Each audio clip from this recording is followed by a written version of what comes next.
KSL's top story this hour, we're learning about a house fire in Tooele overnight. Fire crews say it started in one home and quickly spread to a second house. Tooele City Fire Captain Brian Stewart says they were able to get to the scene within minutes. We're cleaning up hot spots at the moment. Cause is still undetermined. Just in mop-up mode looking for hot spots.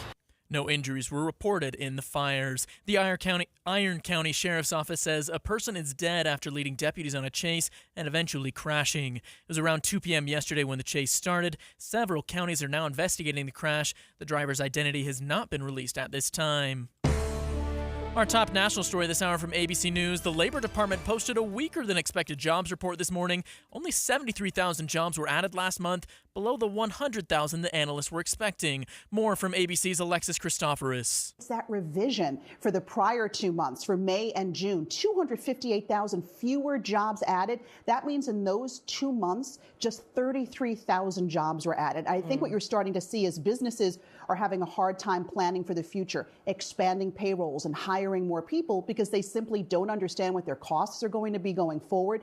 The unemployment rate also went up and now sits at 4.2%. Your money at this moment, the Dow is down 585 points, the S&P down 103, and the NASDAQ down 448 points.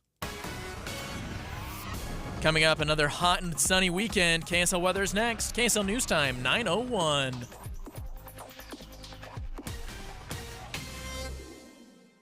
The sources where we get our news matters. When you listen to Utah's Morning News, we want you to feel the stories are important to you and trustworthy. This is Amanda Dixon. And I'm Andy Farnsworth. Join us weekday mornings on KSL News Radio. Hello, I'm Tim Branscombe, founder of Sierra West Jewelers. Well, we started in 1979, over 40 years with you, and here we are today. One of our biggest sales ever. Sierra West Jewelers, located in Orem, Sandy, and Murray. Don't forget, when you buy at Sierra West Jewelers, we price match, and we guarantee the lowest price. With the sale, you even get better. We give you 21 free services with a lifetime nationwide warranty. We have also a wonderful insurance that covers your jewelry against loss, theft, or damage. We also give you up to 4 $50 certificates to Ruth Chris and Hotel Park City. Sierra West Jewelers has always taken the approach, keep the prices low by owning your buildings, the owners and partners having to work in the business, and by making sure we buy from the best sources in the world. Come in to see us today in Orem, Sandy, or Murray across from the malls, or online at SierraWestJewelers.com. Why'd I go to the doctor? One day at the firehouse, I was so lightheaded I could barely stand. Even my crew noticed. Getting checked out was the right call. Turns out I have atrial fibrillation, which increases the risk of stroke about 5 times. Symptoms like irregular heartbeat, heart racing, chest pain, shortness of breath, fatigue, or lightheadedness can come and go. But if it's AFib, the risk of stroke remains. If you have symptoms, contact a doctor. I'm so glad I did. Visit NoTimeToWait.com, sponsored by Bristol-Myers Squibb and Pfizer. ZipRecruiter is the place. ZipRecruiter is the place for talented teachers, savvy software developers, and master mixologists. ZipRecruiter is the place where you meet all these people and more. That's because ZipRecruiter is the place for job seekers who are looking for new opportunities. In fact, ZipRecruiter helps 10 million people with their job search every day, so you can find the right candidates right away. Try ZipRecruiter for free at ZipRecruiter.com/free. That's ZipRecruiter.com/free. Don't let the wrong gear cost you that trophy animal. Upgrade your arsenal with premium brands at great prices during the Shields Hunting Sale event on now through August 3rd. From bows, crossbows, and archery accessories to camo from brands like First Light, Sitka, and Shields Outfitters, every piece of gear is hand-selected for serious hunters like you. Join the community of hunters who trust Shields experts to outfit their adventures and get more bang for your buck in-store or online now through August 3rd at Shields. Traffic and weather together, brought to you by Mountain America's My Style checking account. Here's Heather Kelly. Well, you do have a bit of slowing northbound I-15 between Midvale and Murray. That's just people trying to merge on from other roadways that's causing the slowing. And then as you get into downtown Salt Lake City, there is a crash over on the left shoulder just after you pass the 5th South exit into downtown. That is not causing any delays. We still have the multi-vehicle crash on the 201 freeway westbound right at the top of the on-ramp from Redwood Road, but that's now moved so far over to the right that all the other lanes are available on the 201 freeway and the delays there have cleared out. UDOT construction alert. Plan ahead as I-15 from Kaysville to Farmington will be down to one lane in both directions Friday night for bridge work. Heather Kelly in the KSL Traffic Center. Today's highs looking to hit 95 degrees with partly cloudy skies. We're looking at another sunny and warm weekend with highs sitting in the mid-90s all the way through Tuesday before highs reach 97 degrees again. Right now, fair conditions and 75 degrees in Salt Lake City. I'm Verl Johansson from the KSL Common Spirit Health Studios. Listen online at kslnewsradio.com. We're Utah's news, traffic, and weather station. The all-new Inside Sources. Your inside access to the people and policies shaping Utah's future. Here are Greg Skordas and Holly Richardson on KSL News Radio. Good morning. Yesterday on this show, we talked about the Monroe Canyon fire here in Utah. It has continued to grow. In fact, we've been talking about it for about a week or so. Utah has so far this year, this fire season, had 700 fires, burning a total of 114,000 acres. Our governor is supposed to be scheduling a press conference this morning, later on at 10:20. If he does, we'll break away to that. But to get some more updates on this fire, Holly, I think that the Monroe Canyon fire has continued to grow to, I don't know, it's something like 35,000. No, it's 55,000 acres now. It's growing like exponentially almost every day. It's even closed some of the roads. We talked to my wife yesterday, who was in Torrey, came home on Highway 24. She can't do that today if she came. That road is completely closed off. In fact, they're diverting traffic all the way east toward Hanksville and Moab. So one of the things that about this fire is it is so big. You can see it from the space station, the smoke. So there's several images you can find online of that. But it's also creating its own weather system, which is super interesting. And we are happy to have Matt Johnson, KSL meteorologist, in studio with us. Hi, Matt. Hello and good morning. How does it create its own weather? Yeah, so basically when the fires burn really hot, they cause what we call a convection column. And so that's when the air is rising really rapidly. Whenever you get a lot of rapid rising air, especially if it's hot in this case, it'll condense as it rises. And that'll form actually on top of the smoke plume a cumulus cloud, or also known as a pyrocumulus, because it was caused by fire. And if these guys get high enough and strong enough, they can actually cause lightning, their own downburst winds, and sometimes in extreme cases, which I don't think we'll see here, is you can even get some acid rain out of it. But, my word. But our column of our atmosphere way high up is pretty dry. But yeah, it's you know, and within that rising air, you're getting embers. Sometimes the embers are the size of like little branches. Wow. And that'll carry down half mile, sometimes 3 to 4 miles downstream. And if you're a firefighter fighting on the line, that's coming on your backside. You're getting flanked. You got to get out of there, and that's happened the last several days to these firefighters. Wow. And I think one of those downbursts actually came up close to some of the firefighters recently, too, and they were trying to evacuate and get as far away from that as possible. I don't know that there's even much warning to something like that. Yeah, there's not. Basically what happened with that was last Friday. It's called a column collapse, and so that massive conveyor belt of rising air that's continuous, if the rising air motion kind of shuts off temporarily, it'll all fall down, whatever's up there. Embers, pine needles, and it comes in the form of wind. It can be up to 60 miles an hour, and then you're pushing the flames that are on the ground in all different directions. It's highly, highly dangerous. So from a weather perspective, is there any hope in sight for that area, that particular part of the state, in terms of cooling temperatures, less winds, moisture at all? Right, we're talking about silver linings, really small. I'm really having to dig deep for these, but we did have some recovery overnight. Humidity recovered to about 25%. The last several mornings, it's been around 10 to 15. Humidity matters because that'll slow the burn of future fuels that the fire encounters. But today, you know, we've got a little less wind. I like it. But as far as thunderstorm activity is concerned, we may get some thunder showers to try to pop up in the area. Now, you might think an initial thought, oh, well, that means rain. Well, we live in the state of Utah where there's a lot of dry air. So these thunderstorms actually may produce downburst winds instead of actual rain because that rain's falling into such dry air. So tricky play today, right? Winds are less, but then the pop-up storms, humidity's higher. You know, this kind of push and pull. Yeah, so we've been talking about this fire since it first broke out, which I think was like the 13th of July, and it just continues to grow. And one of the very first things that people said about it is it may take fall weather in September or even October for this fire to actually be extinguished.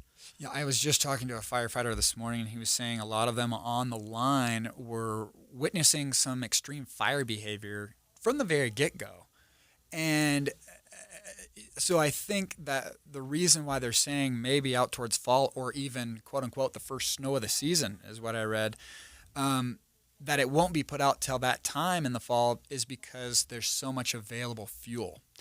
And we had one of our worst snowpacks in 40 years in southern Utah. And so a lot of prime conditions for this fire to thrive and burn fast and hot. And so that's kind of why we're thinking, hey, unless we get a miracle stop here at Highway 24, it may, this thing may be burning for a while.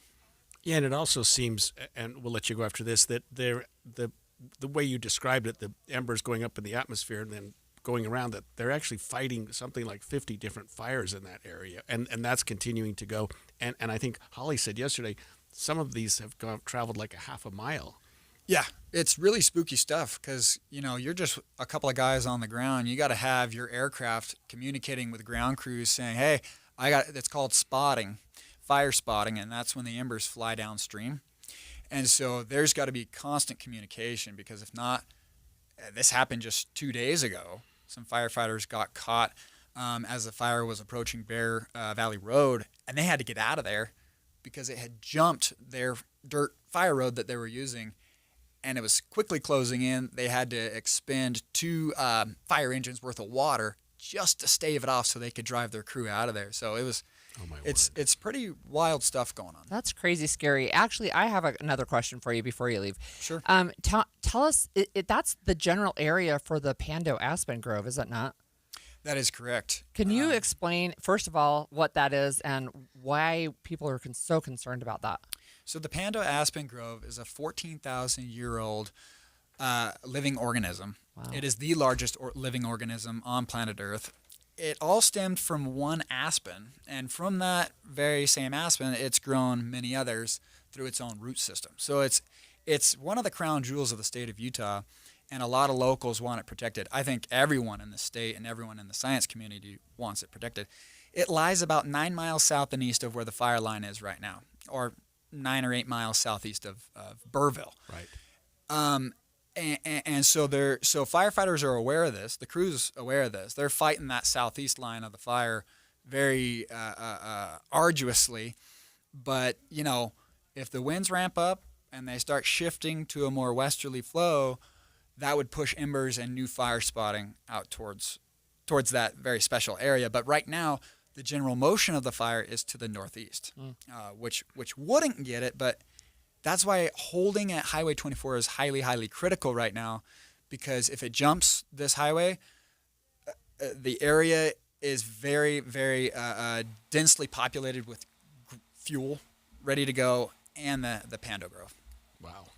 Yeah, how did you know Matt would know the answer to the Pando? I mean, he knew everything about it, even its age and everything else. Yeah, he's so smart. I don't know. Thanks for joining us this morning. Holly, this is just. We talked about it a week or two ago. It wasn't too big. It was sort of like another fire, but it's become almost like huge. I don't know. It's just it's incredible to think of what's happening here. 2 fire restrictions are now in place for most of the state as well. That means there are no open fires of any kind allowed. That includes campfires, even in fire rings or developed campgrounds. No smoking outside around any kind of dry grass or flammable material. No grinding, cutting, or welding without a permit. No exploding targets, and absolutely no fireworks, even though they're not allowed right now anyway. Camp stoves, grills, and lanterns are allowed, but they have to be at least 3 feet away from anything that's flammable. Alexandria Bonilla, KSL News Radio. I think the thing that stood out to me with that fire restriction is if you go up the canyon and there's a fire ring, you cannot light a fire in there right now. Yeah, it's crazy. So when we come back, there's actually the tariffs on again, off again. Today was the day that they were supposed to go into effect, but the deadline's been pushed back, and that uncertainty is starting to show up in the job market. So you can stream us live at KSLNewsRadio.com and on the app for KSL News Radio, sponsored by At Your Service Pros. Behind the curtain of Utah and Washington politics. It seems like the federal government is now saying to the states, you have much more control of your destiny. And expanded inside sources. And so our legislature is trying to figure out what their boundaries are. Well, even like FEMA, right? Yes. Wildfire disasters. The all-new Inside Sources. If we have to pay for it all of ourselves, can we afford that as a state? Greg Skordas and Holly Richardson, now on 9 to noon on KSL News Radio.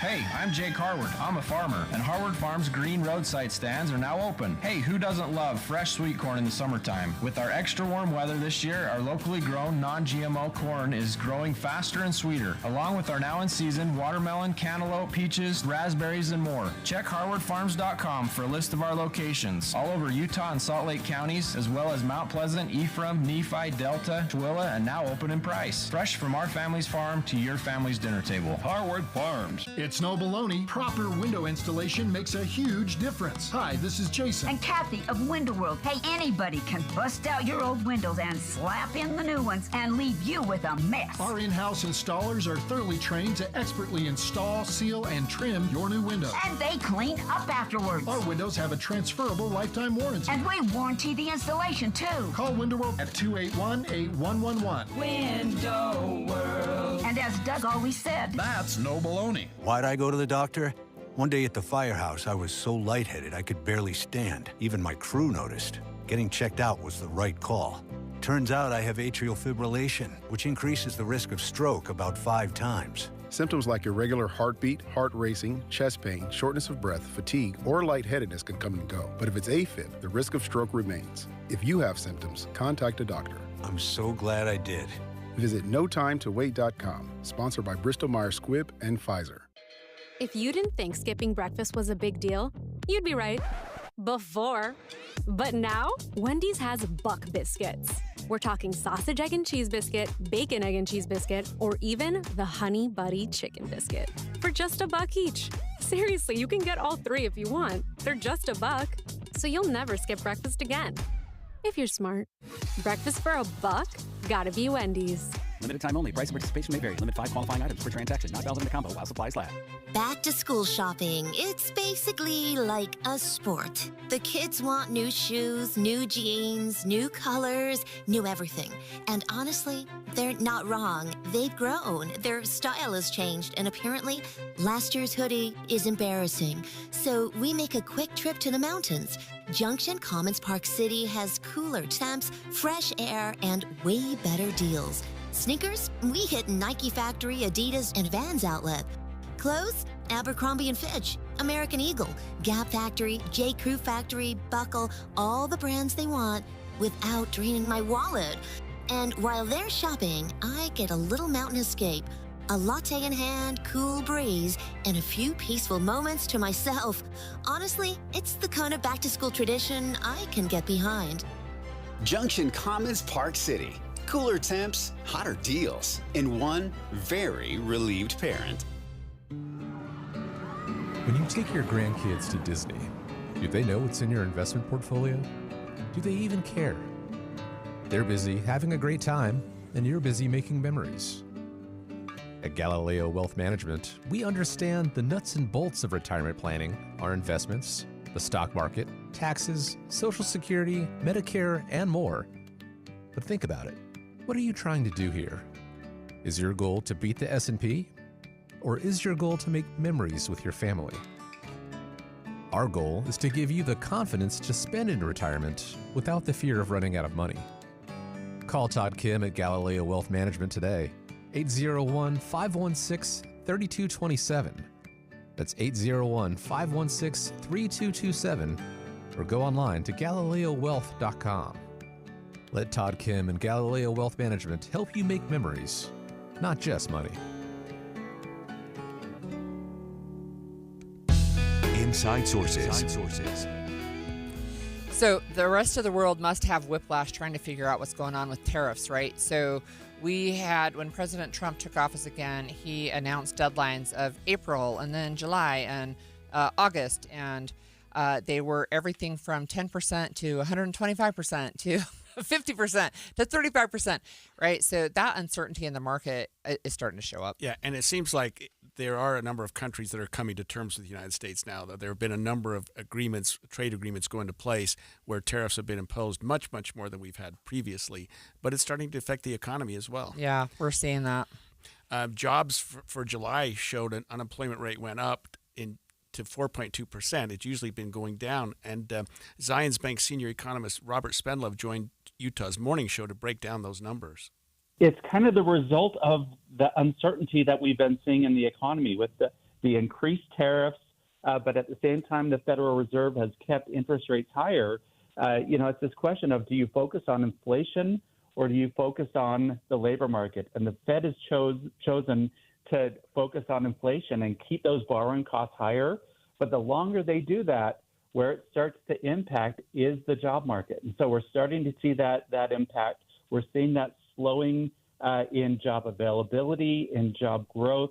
And Ellen, by the way, one of the big surprises was the revision. So they revised back the last 2 months down by 258,000 jobs. So what we're seeing is we are seeing the job availability slowing in the economy. And apparently there were 73,000 jobs added in July, which seems like a lot, but that was down from 150,000 just the month before. So yeah, it's less than half. Yeah, exactly. So, look, one of the things with the tariffs, again, is clearly some of them are political. So right now what we've seen is President Trump said, okay, for most countries, the start date for these tariffs is going to be August 7th now, not August 1st. And he also said Mexico gets 90 days now to work on a tariff deal, but Canada gets a 35% tariff starting today immediately because he's mad about their stance on Palestine. Yeah, unbelievable, but that's what's happened. There are deals in place already for the European Union, Vietnam, Japan, United Kingdom. I think those are all at or about 15%, which is still high and higher than than countries have been used to in the past, but not as high as Trump had sort of boasted in his big, what was that?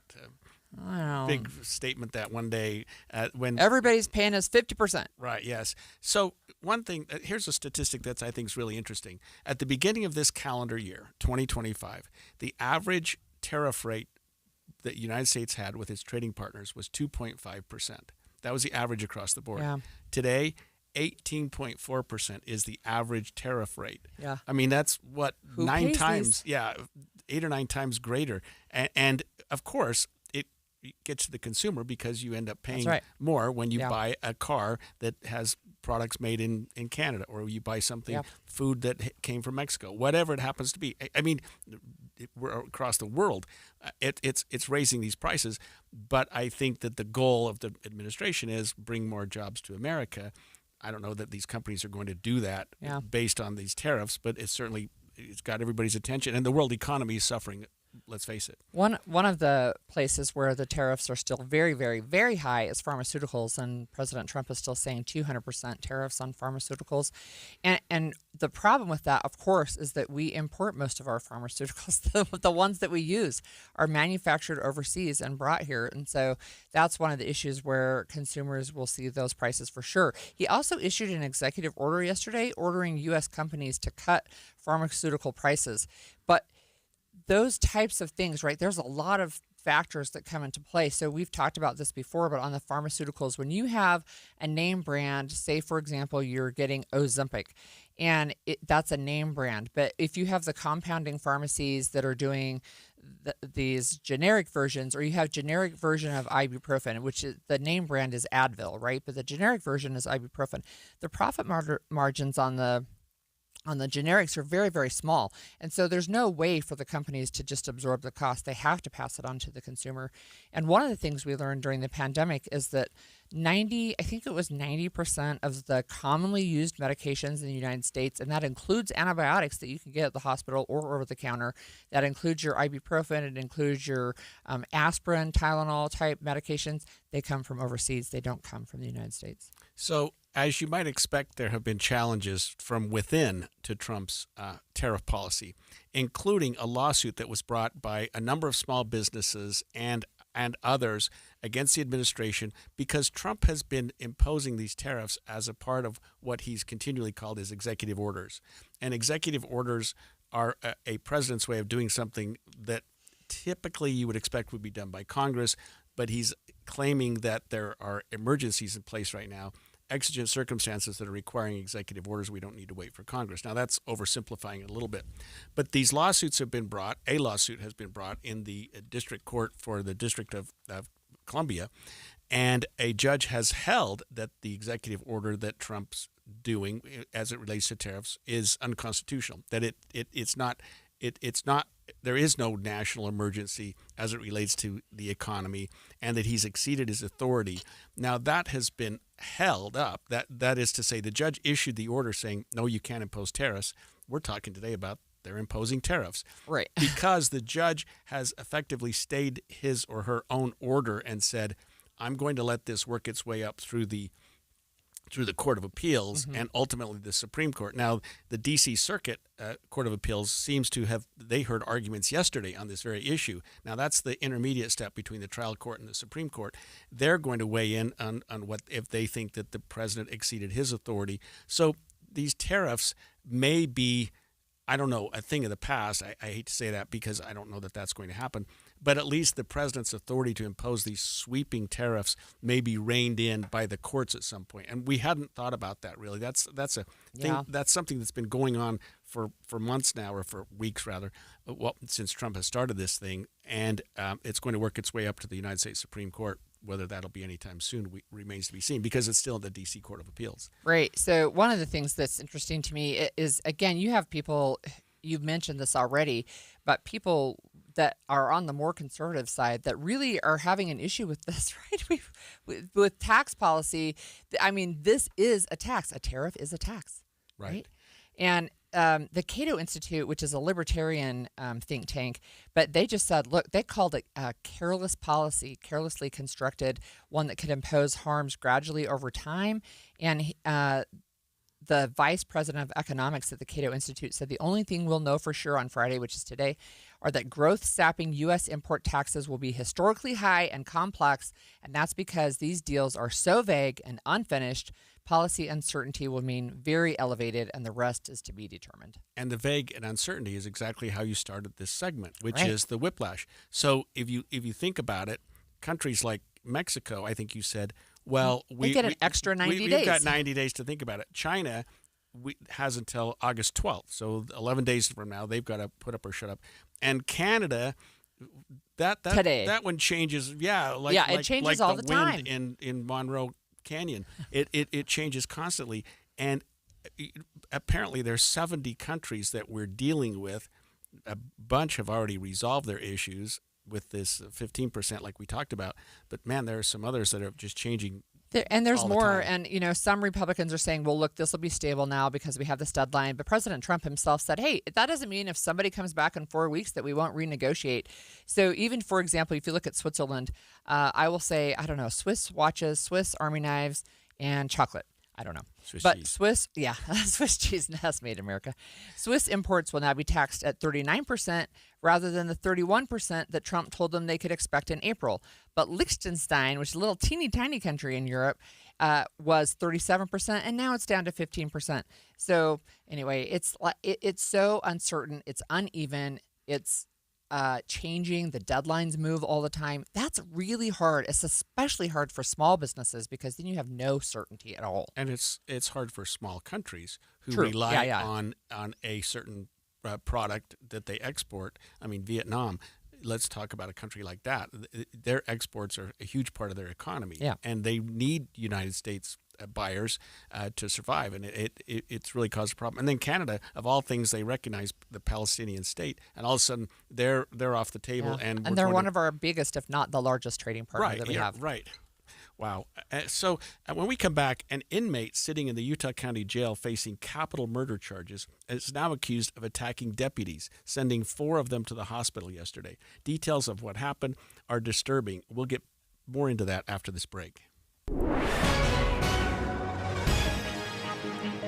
Good morning, 9:30 at KSL News Radio. I'm Adam Small with a look at our top stories this half hour. Governor Spencer Cox is on his way to Sevier County today to see how the Monroe Canyon fire is affecting residents just a day after he declared a state of emergency. The governor's executive order opens up all available resources to firefighters and state officials to protect lives, homes, and livestock. Sevier County Sheriff Nathan Curtis says the dry weather with little to no humidity has made it hard for firefighters to contain it. We appreciate those guys that are up there, those men and women that are up there every day working their tails off, and it takes a lot of people to be able to make a difference. So we appreciate those guys doing that. Curtis says they're making sure to rotate firefighters consistently to reduce any risk someone gets hurt. For Earl Johansson, KSL News Radio. And more fire restrictions are now in place across the state. KSL News Radio's Alexandria Bonilla continues our team coverage, Utah Fire Watch. The Stage 2 restrictions mean there are no open fires allowed at all, and that includes at campgrounds. It doesn't matter if it's in a fire ring or in a developed campground, they're still not allowed. It also sets limits on where someone can cut or weld or even smoke. No pyrotechnics are allowed either. That includes fireworks and exploding targets. Camp stoves, grills, and lanterns are allowed, but they have to be at least 3 feet away from anything that's flammable. Alexandria Bonilla, KSL News Radio. And our top national story this hour from ABC News. Governments around the world are reacting to President Trump's new tariffs. New Zealand Finance Minister Nicola Willis said the new 15% tariff on the country's imports is a, quote, disappointing development. New Zealand and the US have a deep and long-standing friendship, and US exporters already face much lower tariffs exporting to New Zealand than goods going the other way.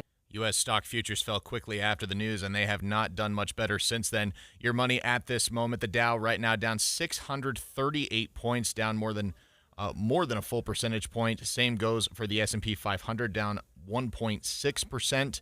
NASDAQ down more than 2%.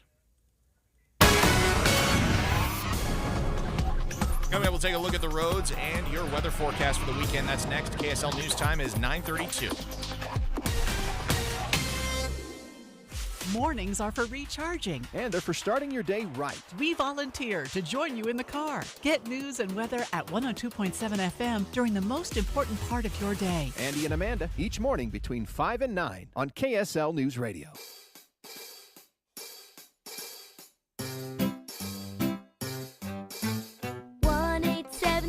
Cars for Kids. KARS Cars for Kids. 1877 Cars for Kids. Donate your car today. 1877 Cars for Kids. KARS Cars for Kids. 1877 Cars for Kids. Donate your car today. Donate your car today at carsforkids.org. That's cars with a K. Your car, running or not, can be picked up as soon as the next day. You'll get a maximum tax deduction and a vacation voucher. 1877 Cars for Kids. KARS Cars for Kids. 1877 Cars for Kids. Donate your car today. Now accepting donations of land, homes, buildings, or any kind of real estate. I'm back to doing what I love and more. Thanks to the Good Feet store. Are you struggling with pain in your feet, ankles, knees, hips, or lower back? At the Good Feet store, we recommend having high-quality support in all of your shoes. Our personalized arch support system has helped countless people find relief, like Karen. Here is her Good Feet story. After I decided my pain was too much, and my doctor actually suggested that I do visit the Good Feet store. Pretty amazing when they put the arch supports in your shoe and you walk around and you realize there's not pain, and you think, how can this arch support in my shoe make my back pain go away? But it works. And how can it make my knee pain go away? It was incredible. Come to the Good Feet store today and see what we can do for you. Good Feet arch supports are in stock and available in over 300 different styles and sizes. Stop in today at the Good Feet store. I'm Matt Morgan of Morgan & Morgan. Your car steering wheel could be a ticking time bomb. At least 24 people have died and many more injured because their airbags fired shrapnel at them upon inflating. Tens of millions of cars have been recalled. If you suffered cuts that required stitches, hearing or vision loss, or broken bones, please contact us today. You could be owed money for medical bills and other damages. Morgan & Morgan. Visit us at badairbags.com for an office near you. Prior results do not guarantee a similar outcome. Millions of Americans take medicine like Ozempic and Zepbound. Many of them are overpaying by thousands of dollars a year. These GLP-1 medications for diabetes, weight loss, and more may not always be covered by your insurance, but GoodRx can help. GoodRx helps you save every month on prescriptions at over 70,000 pharmacies nationwide. Best of all, it's free to use. Check GoodRx to save on GLP-1s. Just go to goodrx.com/GLP. That's goodrx.com/GLP. GoodRx is not insurance but can be used instead of insurance, including Medicare and other federal and state-funded programs. Traffic and weather together is brought to you by Mountain America's MyStyle checking account. Here's Heather Kelly. A multi-vehicle crash is still being cleaned up on the 201 freeway westbound, right at the top of the on-ramp from Redwood Road. It's still blocking a right lane and shoulder, but there's not enough traffic right now to cause slowdowns in those areas. And the good news is all the other crashes we had all across the Wasatch Front in Weber County, Summit County, down in Utah County, they've all been cleared up. So the only thing that may slow you down from time to time are the lane restrictions we have on almost every major freeway. Heather Kelly in the KSL Traffic Center. KSL weather, more warm and hot, dry weather for the weekend. We're going to be looking at a high of 95 today in Salt Lake City. Going to be staying mostly sunny, 93 tomorrow, 94 Sunday. So thankfully we're not hitting the triple digits. Going to be getting back up to 95 by Monday. Right now, 77 degrees. Fair skies in downtown Salt Lake City. I'm Adam Small from the KSL Common Spirit Health Studios. Listen online at kslnewsradio.com. We are Utah's news, traffic, and weather station. The all-new Inside Sources. Inside Sources. Your inside access to the people and policies shaping Utah's future. Here are Greg Skordas and Holly Richardson on KSL News Radio. And for our listeners, for this segment, we're going to be talking about a fairly difficult case, a gruesome case down in Utah County. If you've got young kids in the car, you may want to tune us out for a few minutes and then come back in 15. But this involves a Utah County inmate, an inmate at the Utah County Jail who's already there charged with murder of a Santaquin police officer. He's now facing new charges. So he's accused of attacking deputies while in jail a couple of days ago, and he sent 4 of them to the hospital.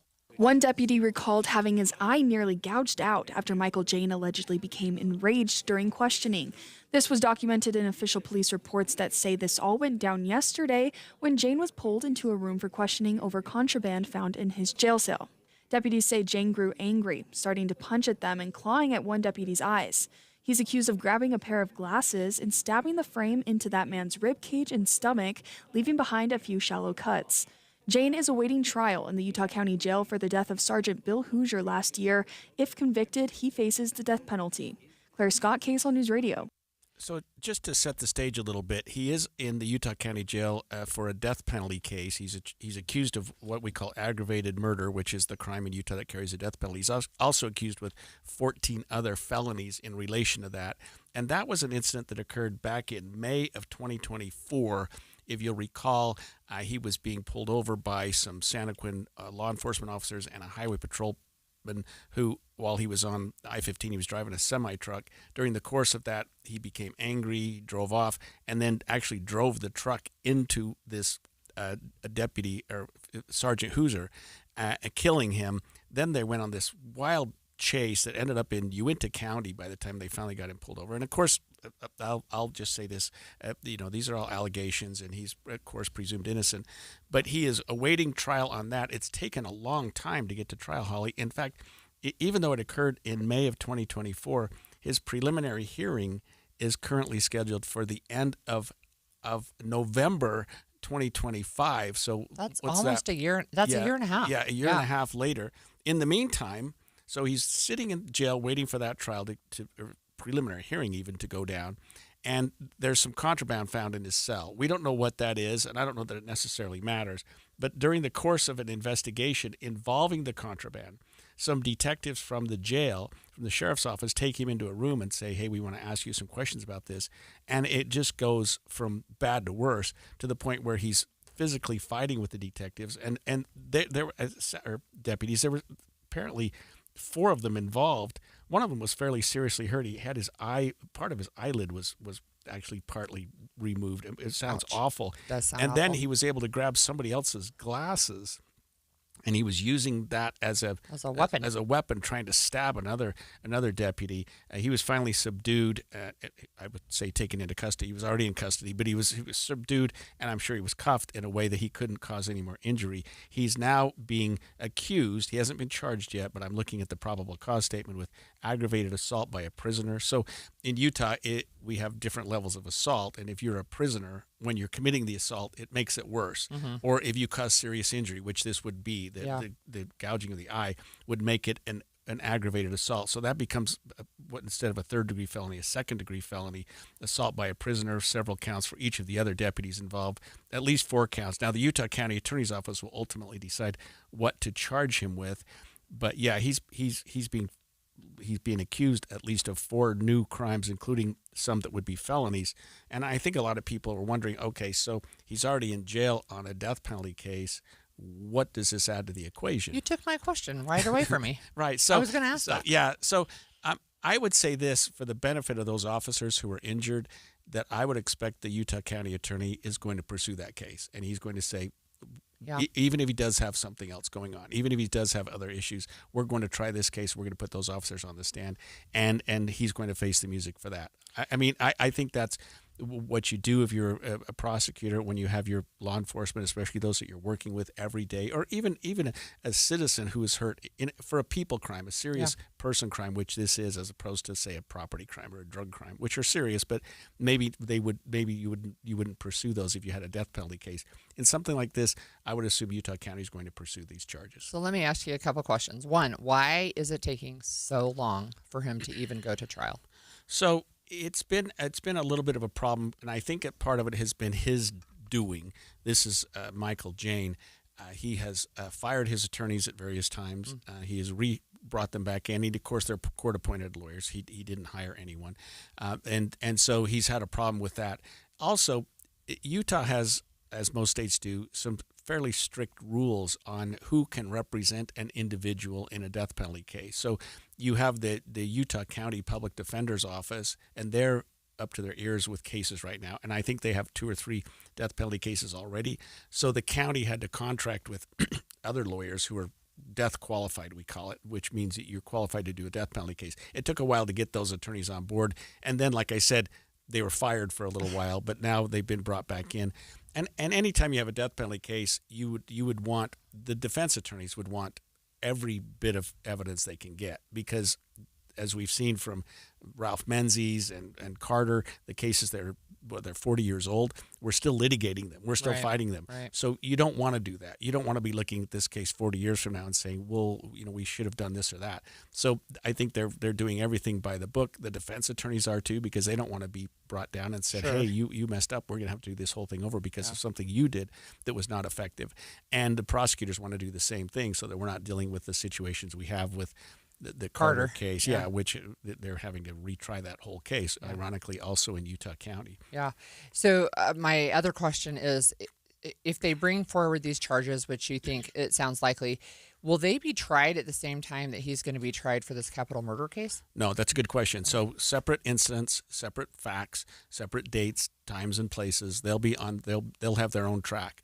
However, we talked about the fact that the capital case, the one that happened back in May, hasn't gone very quickly. I would say this case is probably going to be brought up to speed. And if he's got a preliminary hearing on the one case in November, they might just say, okay, that prelim will go the 1st, 2nd, 3rd of December, and this prelim will go the 5th, 6th, and 7th. You know what I mean? They'll probably fast track this one, at least get it up to speed with the other one. And then set a trial in 2026 sometime, maybe for both cases. But they'll do that. And this case will go. This case, since he's in custody, will probably go on a much faster track. Will he have different attorneys then for this one, because they don't have to be death penalty case certified? Yeah, I mean, yes, he could, but it would also make sense once he's got attorneys to just keep him on board. and say, okay, you guys already have this case. We'll pay you a little extra to do this. Well, a lot extra, but we'll pay you more to handle this other case. That's a good question.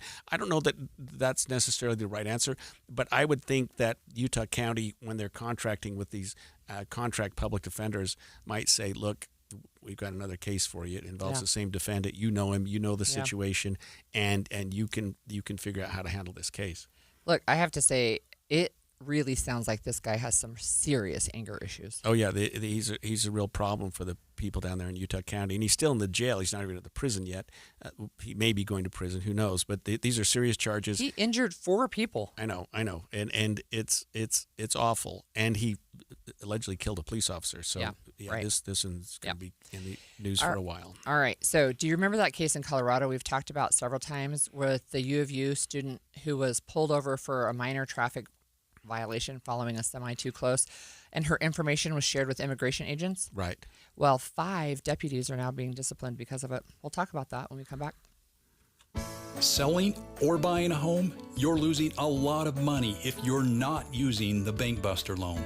This is Rod with the Save Right Realtor team at Realty Path. Nothing compares to the Bank Buster loan. Home sellers, you get a quicker sell and a higher net price. How? The buyer of your home gets a rate as low as 4.75% with a payment that saves them hundreds every month. The ultra-low Bank Buster rate is not a seller concession that comes out of your pocket. It's all thanks to our affiliate lender, Save Right Mortgage, and their Bank Buster loan. Hire the Save Right Realtors when you sell or buy a home, and you automatically get a preferred lender and a Bank Buster loan. Buyers, you can start with a rate in the ones. Don't lose tens of thousands of your hard-earned money. Sell and buy your home with a Bank Buster loan. Call 801-APPROVE or visit SaveRight.com. KSL offers the best daily newsletter in the state. It's the 3 things you need to know. Every weekday, we deliver quality and relevant content to your inbox. No ads, no spam, just the 3 things you need to know to be informed about the world around you. Subscribe today. Visit KSLNewsRadio.com or text the word INBOX to 57500. That's INBOX to 57500. Do you know why more homeowners choose Any Hour Services for help when it's time to replace their air conditioners? What's up, everybody? I'm Mike Wilson with Any Hour Services, and the main reasons people choose Any Hour Services is because of our people, processes, and convenience. People tell us all the time that there's just something different about having an Any Hour Services technician in their home. That's why most of our over 18,000 Google reviews mention our technicians by name. Another reason is our 7-step install process that we call the Any Hour Difference. It all starts with a needs analysis where you explain what you like and dislike about your current system. This helps us design and size a system that fits your comfort and efficiency preferences as well as your home's airflow requirements. As for convenience, most of our installs are completed in one day. We also have flexible, no money down financing options available, even if you've been told no in the past. So if you've been thinking about getting a new air conditioner, call Any Hour Services and schedule a free estimate today. Google Any Hour Services or schedule online at anyhourservices.com. No one helps more homeowners than Any Hour Services. I am not a rich woman, but I feel like a rich woman every time I go in my closet.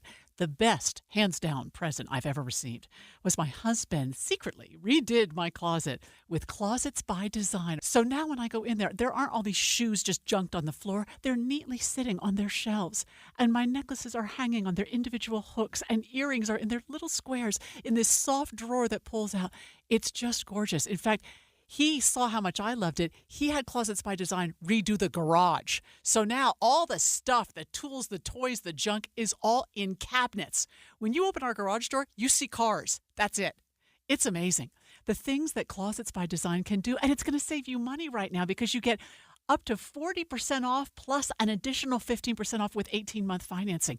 You can do so much with your closet, much more than you realize, with this wonderful Utah company, Closets by Design. Find out more at 1-800-BY-DESIGN or closetsbydesign.com.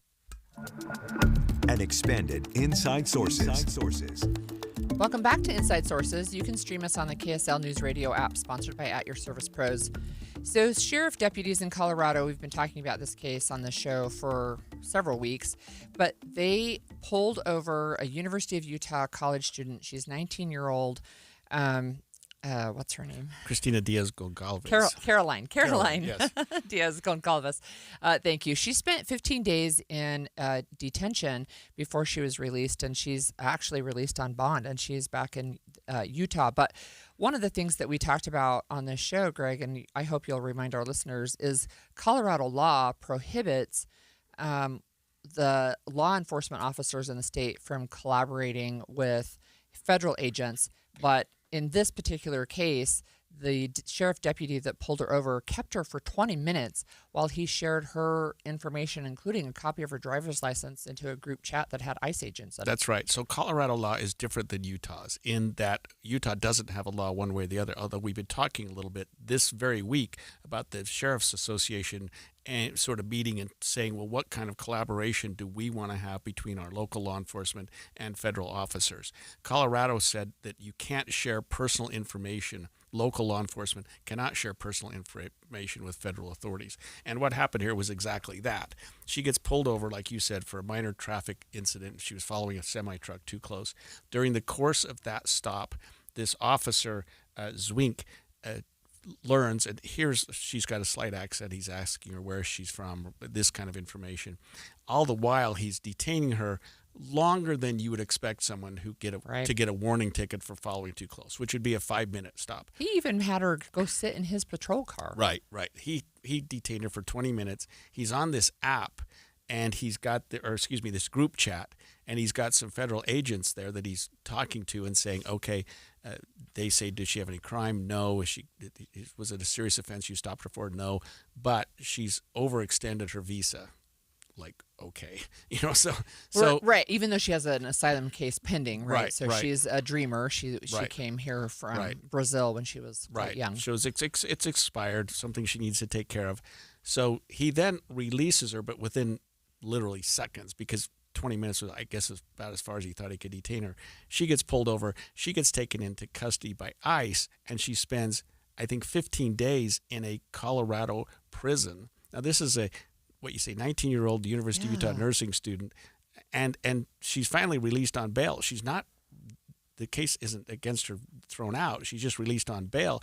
So the the Attorney General for the state of Colorado brings an action, a lawsuit against the police officers involved, and says, and it's not to sue them for money or to put them in jail, but it's to get their attention and say, you can't do this. You've violated state law.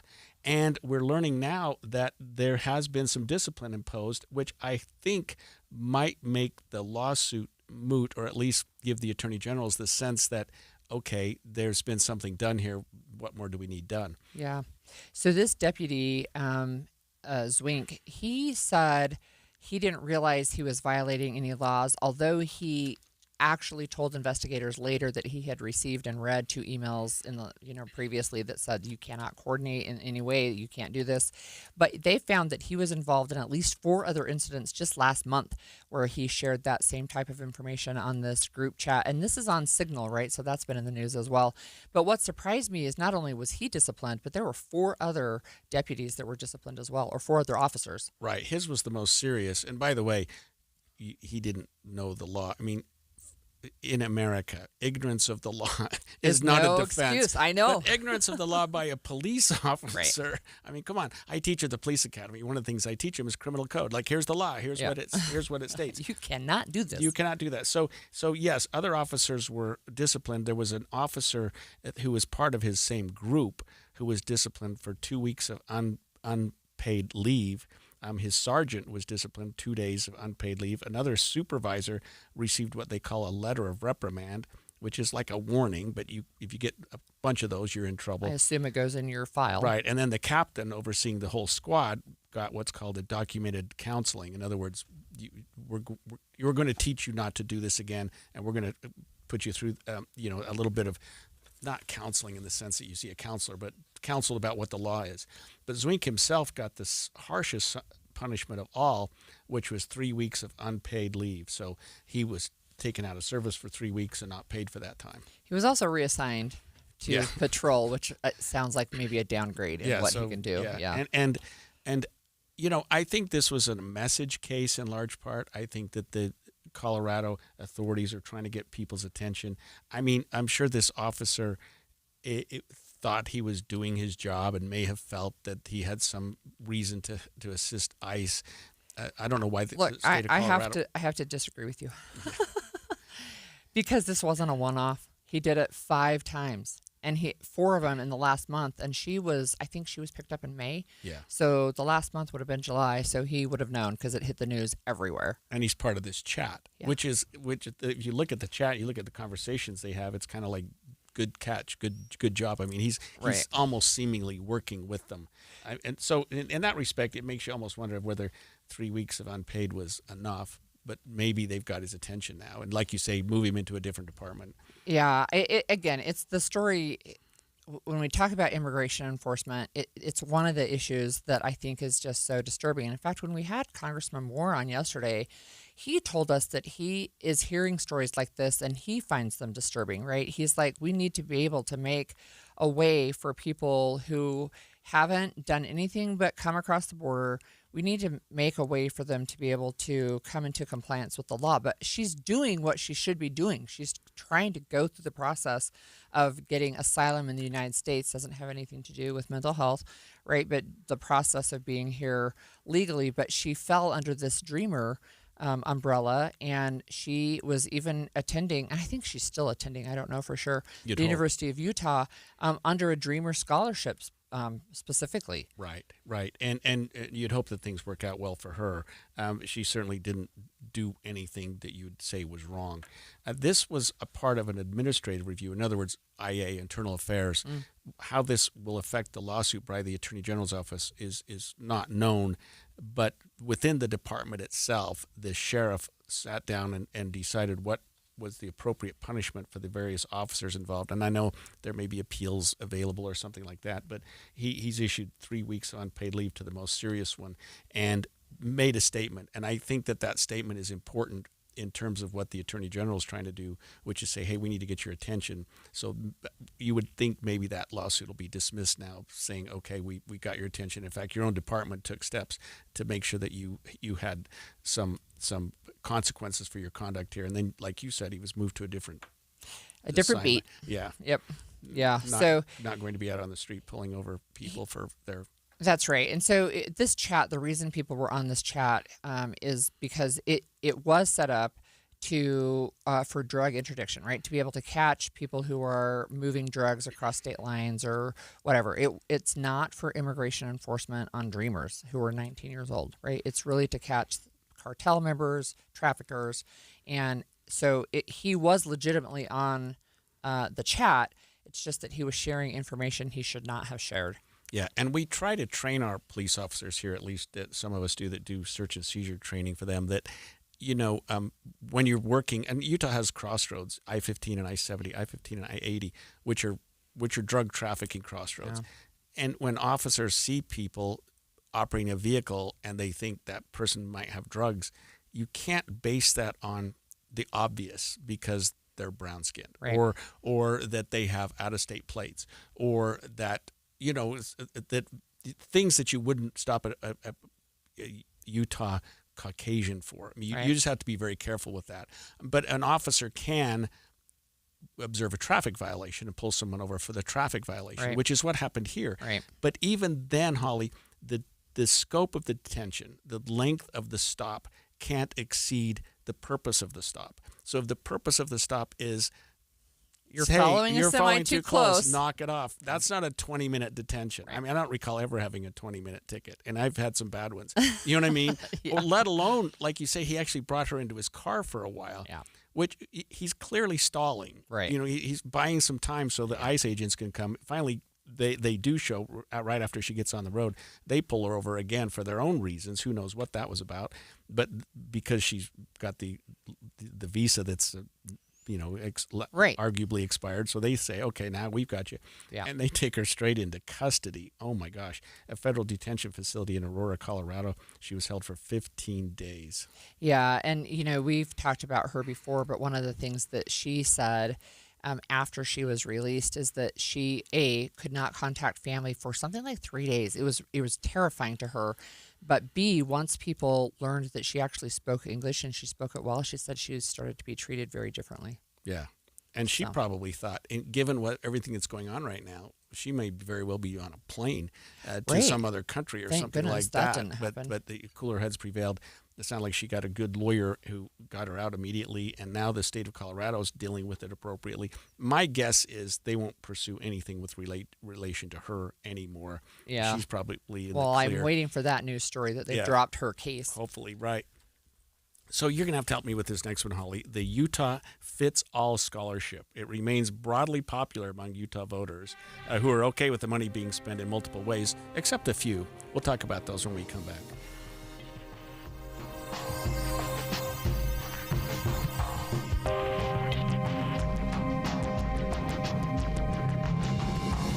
KSL FM Midvale. KSL Salt Lake City. From the KSL Common Spirit Health Studios, this is KSL News Radio. Utah's news, traffic, and weather station.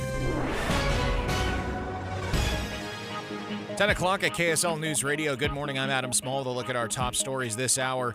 In the next half hour, we're expecting to hear from Utah Governor Spencer Cox from Sevier County, where the Monroe Canyon fire is still burning. The fire has burned more than 48,000 acres and is only 7% contained, according to the latest updates from Utah Fire Info. Sevier County Sheriff Nathan Curtis says the fire is still growing and their containment percentage is dropping. Mother Nature is definitely doing her own thing, that's for sure. Sometimes we can do our best guess, but it's exactly what it is. It's a best guess. The governor will get an update on the fire and share that information with the public. His remarks coming less than 24 hours after he declared a state of emergency. Utah Highway Patrol is partially opening Highway 24 in Sevier County for people impacted by the Monroe Canyon fire. There will be escorts in both directions and only one lane open at a time. Drivers are being told to plan enough time because there will be delays. Our top national story this hour from ABC News. We're getting reaction from the White House after a weaker than expected jobs report today. The White House is acknowledging the revisions to the May and June jobs reports. 258,000 fewer jobs are not good. Chair of the Council of Economic Advisors, Stephen Myron. Obviously, they're not what we want to see. Myron claimed the revisions are due in part to what he called quirks in seasonal adjustments in employment data and uncertainty among businesses over the president's trade policies and whether the One Big Beautiful Bill would become law. Most of those sources of uncertainty are resolved now. Karen Travers, ABC News, the White House. And your money at this moment, the announcement of new tariffs today really having an impact on the markets. The Dow is down 452 points. That's more than a full percentage point. S&P 500 down 76 points. The NASDAQ down nearly 350 points.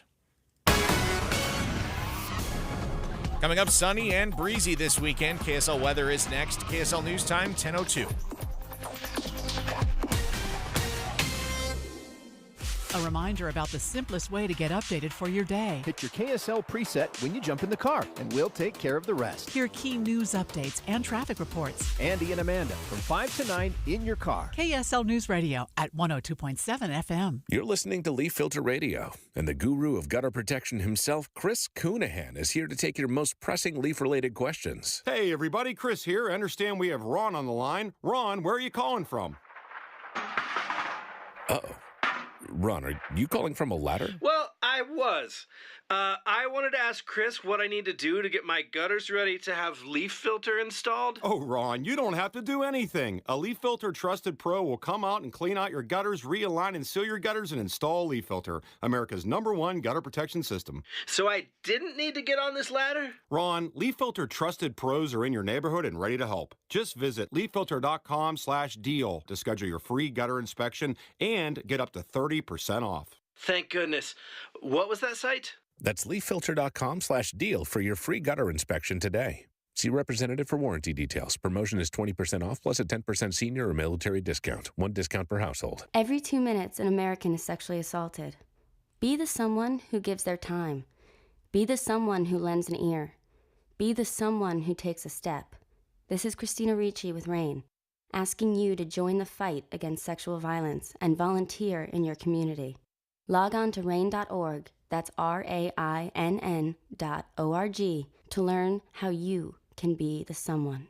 This message brought to you by the Rape, Abuse, and Incest National Network and this station. Get Mr. Mac's Performance Missionary Package. Includes 1 performance suit, 4 head collar stretch shirts, 3 ties, 1 mission belt, 1 pair of Echo or Johnston & Murphy shoes. All for just $695 at Mr. Mac.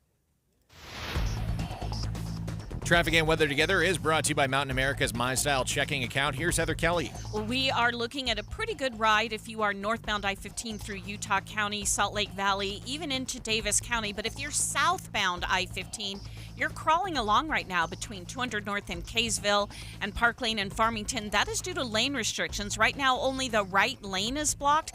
But just a reminder, later tonight, that section of I-15 between Kaysville and Farmington is only going to have one lane open. And so you need to expect for huge delays both directions starting about 7:30 tonight.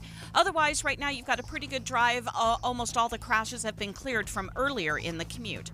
Heather Kelly in the KSL Traffic Center. KSL weather, more hot and dry weather on tap for the weekend. Look for a high of 95 this afternoon with breezy weather. Then we will see a high of 93 expected tomorrow and a high of 94 on Sunday. Right now it's 81 degrees in Salt Lake City. I'm Adam Small from the KSL Common Spirit Health Studios. Listen online at kslnewsradio.com. We're Utah's news, traffic, and weather station. The all-new Inside Sources. Your inside access to the people and policies shaping Utah's future. Here are Greg Skordas and Holly Richardson on KSL News Radio. A recent Deseret News Hinckley Institute of Politics poll shows that the majority of Utahns are generally in favor of the Utah Fits All scholarship program in a variety of ways, with a few exceptions. But support was actually, Holly, pretty broad. Pretty high, yeah, pretty high. So let's just remind our listeners what this Utah Fits All scholarship is. This was a bill passed in 2023. Representative Candace Perucci was the sponsor of the bill.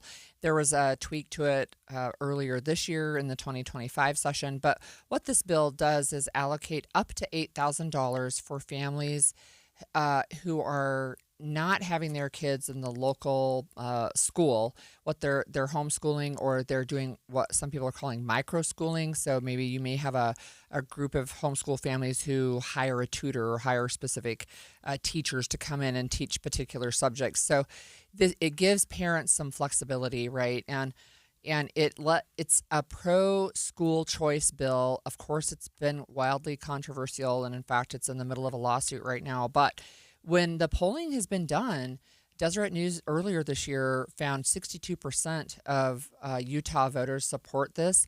But this time they asked specifically on how do you feel about the way the funds are being spent?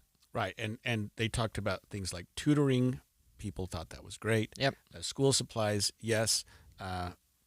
After school, or excuse me, daycare, things like that where the people that were polled thought those make perfect sense. And by the way, I need to digress for a second. It also applies to parents who put their kids in private school. That is correct. You can pay for tuition that way as well. Yeah. Yep, So yep, most Utahns thought as long as it had to do with private school, daycare, school supplies, tutoring, that kind of a thing, it made a lot of sense. But there were some carve-outs that they thought, well, maybe those funds shouldn't be used for that. Yeah, and really, it's looking at outdoor recreation. So specifically, like purchasing passes, ski passes, for example, or ski gear. But I will still say 44% still agreed that it was okay to spend the funds that way. So 56% of the people in Utah that were polled said no, they didn't think you should spend the funds that way. But 44% said it was okay because, look, is that not PE?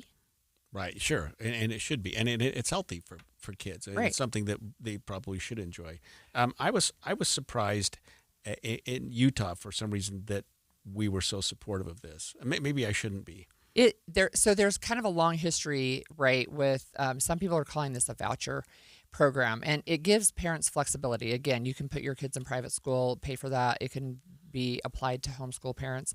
There were some tighter guidelines put on this last legislative session, and there is I think if I remember correctly, you hit a certain income where you just aren't going to qualify anymore. But one of the things I think people have shifted their opinion over time is that parents, they really lean towards parents having the responsibility to educate their kids. So I will still say, I think it's 90% of school kids in Utah are educated in normal neighborhood public schools, right? And that's where the bulk of our budget goes, it feels like, the state budget. But more and more and more, and it's been national, but locally, people are saying we need to have a lot more flexibility, and we want to support parents who are making these other choices. So you've been able to homeschool legally in the state of Utah for a long time. And one of the things that happened there was a voucher bill that passed the Utah legislature, and I can't remember off the top of my head what year, it's been a while. And then what happened is there was a citizens initiative on the ballot basically saying, should this voucher bill take money away from public education? Again, can't remember exactly how it was phrased, but Utah voters voted it down. And so for a long, long time, that was a taboo topic at the Utah legislature. You can't touch it. Can't touch anything that looks like a voucher, smells like a voucher, even if you call it a scholarship, right? But times have shifted, and now this option is quite popular among Utah voters. Yeah, it's apparently not popular with the Utah Education Association, who brought a lawsuit against this for the reason you just said, that it violates the Utah Constitution. And I don't want to simplify it too much, but the Utah Constitution provides that you can't divert tax revenue to fund private schools in a sort of a simple sense. So certain tax revenue is dedicated to public school. And parents taking money out of that and saying, no, I don't want to do that. I want to put it toward my homeschooling, private schooling, whatever. Anyway, they brought a lawsuit saying that it was unconstitutional. A judge here in the 3rd District in Salt Lake County has ruled that, in fact, it is unconstitutional, saying that this particular legislation is wrong and it shouldn't exist. Now, we go back to what we talk about all the time, which are these preliminary injunctions and what happens here. The judge, to her credit, has stayed her own order and said, look, I'm going to find this unconstitutional, but before I just put the brakes to the whole program, I'm going to let the state run it up through the Court of Appeals and ultimately the Utah Supreme Court. I can't imagine this would go to the United States Supreme Court because it doesn't have any federal issue, but it certainly deals with the Utah Constitution squarely. I mean, that's what the Utah Constitution says. So the program is still in place, even though it has been held to be unconstitutional by a judge, while the higher judges decide whether or not she was correct in her analysis.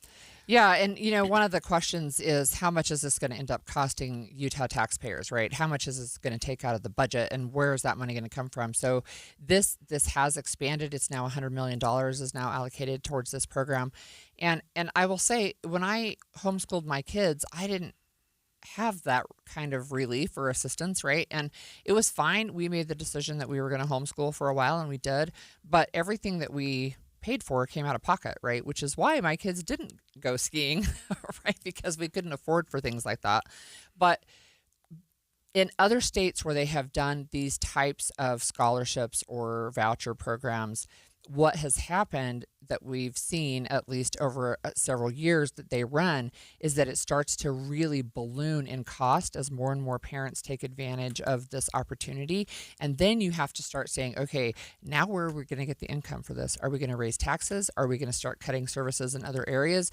That's one of the really big concerns for people who are opposed to this. So given that, what was the legislature's logic for doing this? Because it is going to be expensive. It is going to be costly, and it does seem to run afoul of our Constitution, which provides that free and fair public education for all students. Right. So what's in it for the legislature to take a crack at this? It's a policy talking point. It's a policy that Republicans really like, and that's school choice, that say parents are the major decision makers for kids, and if they don't want to put their kids in a public school, they don't have to, and we will help them. I was going to say the "and we will help them" part is what that is the troubling part. But I can understand saying, okay, you should have free choice, and maybe your tax dollars, which would normally have gone to public education, since you're not benefiting from that, we can claw back some of that money and give you, I guess, up to $8,000. Yeah, I'm not sure how much clawback there is, but one of the things that the legislature did do is they tied teacher raises to this law. So if the law goes away, they actually have kind of a poison pill in the legislation that says some of the teacher raises are going to be decreased. And this will play out over some time, like it takes a while. But one of the things, again, is it's a policy decision to say we're going to make sure that parents feel supported. So, for example, one of the arguments I remember hearing is if you want to send your child to a private school, there are scholarships sometimes for people who are in lower socioeconomic situations, but sometimes you've got the people who are just above that, and they don't qualify for the scholarship, but they can't really afford it, even though that would be the school of choice. And so part of the idea behind this is we're going to help those parents who are can't qualify for the low-income scholarship, but let them put their child in a school that they feel is the best for that child. But they're largely homeschool parents who are taking advantage of this opportunity. Yeah, and what we're learning from this poll is that most Utahns agree that what the legislature did here made a lot of sense. Of course, we still have to decide whether or not it runs afoul of the Constitution, and that's a question for another day. When we come back after the break, we may be waiting for our Governor Cox to do a press conference here in just a few minutes. If so, we'll break away to that. But there has been a number of concerns within the governor's office about the ongoing fire problems we have in Utah, the red flag warnings that are in effect, and the fact that we're now shutting down roads and homes are at risk. It's getting almost out of control, including our own natural treasure, the Pando. We'll talk about that after the break. Listen to KSL for the new and traditional content you've always loved. There's the new Inside Sources, expanded from 9 to noon, and new expanded news coverage with Maria Chaleos on midday, noon to 3. And of course, the news and weather from voices you love, mornings and afternoons. Here are new traditions and the familiar ones on KSL News Radio, 102.7 FM and 1160 AM. If you need new windows and you live in Utah, there's only one choice. There are other window companies, but they're more expensive and their windows aren't made in Utah for Utah's ever-changing climate. Advanced Window Products has been building state-of-the-art windows right here in Salt Lake for 39 years. And since they're the factory, they cut out the middleman and you save 30, even 40% on new windows. Plus, right now as they book for fall, Advanced Windows will give you $2,500 off on 10 windows or more. They build the windows, install the windows, and guarantee them for life. And since they're right here in Utah, if you have a problem years from now, just call them. They'll come over. Advanced Windows offers 0% financing, buy now, pay later. They're affordable. Get your new windows and get the energy savings before we get to winter. $2,500 off. Call them, 801-850-9100. That's 801-850-9100, or go to advancedwindows.com. Now is the perfect time to start on your next success. Apply now and save with no application fee. Classes start August 13th. An accredited state university, University of Maryland Global Campus offers online and hybrid courses. Plus, you can earn up to 90 credits toward a bachelor's for prior learning and work experience, or transfer up to 12 credits towards a master's. Learn more at umgc.edu. Certified to operate in Virginia by Chevy. Why'd I go to the doctor? One day at the firehouse, I was so lightheaded I could barely stand. Even my crew noticed. Getting checked out was the right call. Turns out I have atrial fibrillation, which increases the risk of stroke about 5 times. Symptoms like irregular heartbeat, heart racing, chest pain, shortness of breath, fatigue, or lightheadedness can come and go. But if it's AFib, the risk of stroke remains. If you have symptoms, contact a doctor. I'm so glad I did. Visit NoTimeToWait.com, sponsored by Bristol-Myers Squibb and Pfizer. It's the movie show coming to you live today from Hale Center Theater in Sandy at 9900 Monroe Street in Sandy. Joined here by Michael Fox, do you go by Director of Operations, or do you like all the fancy titles? Oh, it's now the COO. Oh, none of this director I didn't stuff. even. Okay, COO. That is a fancy promotion, but still the same great guy as always. And we've got Dave Smith joining us. Look, the shows you guys have right now are unbelievable. Footloose. Michael, I have only seen the movie Footloose once, but when I saw the stage version, already I was like, this is better than the movie, especially holding out for a hero. In the movie, he does this weird dance in a barn, and it was like the weirdest thing. And in this, you have turned it into a montage of 80s movies. I loved that. It is a lot of fun. High energy, a great story. It's perfect summer fodder. Everyone should grab someone and come see it. Absolutely. And you've still got screenings. So used to thinking movies. You guys still have shows available. We do have private screenings with you and your 900 and favorite your 900 friends. Closest friends. Right. But how do they do that? How do they do that, Dave Smith? Where do they call? They call 801-984-9000 to get tickets for Footloose. You won't want to miss it. Or jump on hct.org. Now, I'm just going to ask now, maybe you don't want to give this away till we're into the movie show, but do people who buy stuff today have an extra cool opportunity? You know, Sally is missing today. Okay. And she would be very disappointed in me if we didn't have something extra cool. Okay. We'll save that for the actual movie show then. Okay. You got to stay tuned to find out what awesome thing. But just know you're going to get something, or you're going to have at least a chance at something. You're going to have the opportunity to win if you get involved with us today. Yes. So 801-984-9000 or hct.org. Now, you've got coming up soon on the Jewel Box stage the musical comedy Murders of 1940, which I'm really looking forward to because I love comedy, so at least that part's true. But it's not a musical. Correct. The musical comedy Murders of 1940 that is not a musical. It is about murders that happen around a troupe of musical comedy actors. And it was brought to us by Dave Smith. He performed in it before and loved it. So what is the show? Yeah. So I got the chance to do this show in high school, and it was one of my favorite experiences, but it is taking place in a producer's home in the 1940s with a group of people that put a musical together. And the last time they were together, the stage door slasher came and perform some murders, and so this is the last time they were together. This was the horrific thing happened, and they keep referring. It feels like one of those really fun old-fashioned shows. So you're not going to want to miss it. It's fantastic. All right, I'm looking forward to it. We'll talk some more about that as we go along this morning. Again, get anything you buy today will give you a chance to win a prize that we will tell you about in the movie show. Call 801-984-9000 or go to hct.org. Sure, humans can be a little weird at times, but take it from me. I'm a dog. And a person is about the best thing that can happen to a shelter pet. So if you want to learn how you can be that person, get down to your local pet shelter or visit theshelterpetproject.org. Brought to you by the Ad Council.